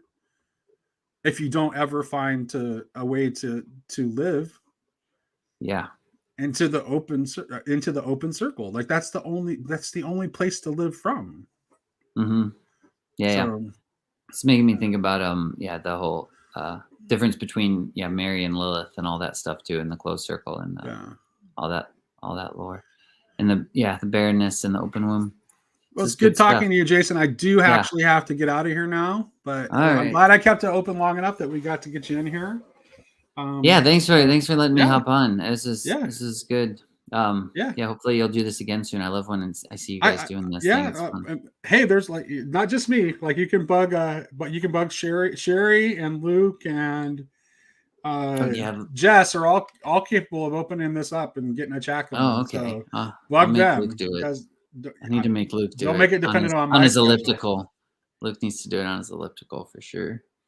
That's where he's bringing the heat. Grizz is saying you better you want to come in and say something to me, Graham?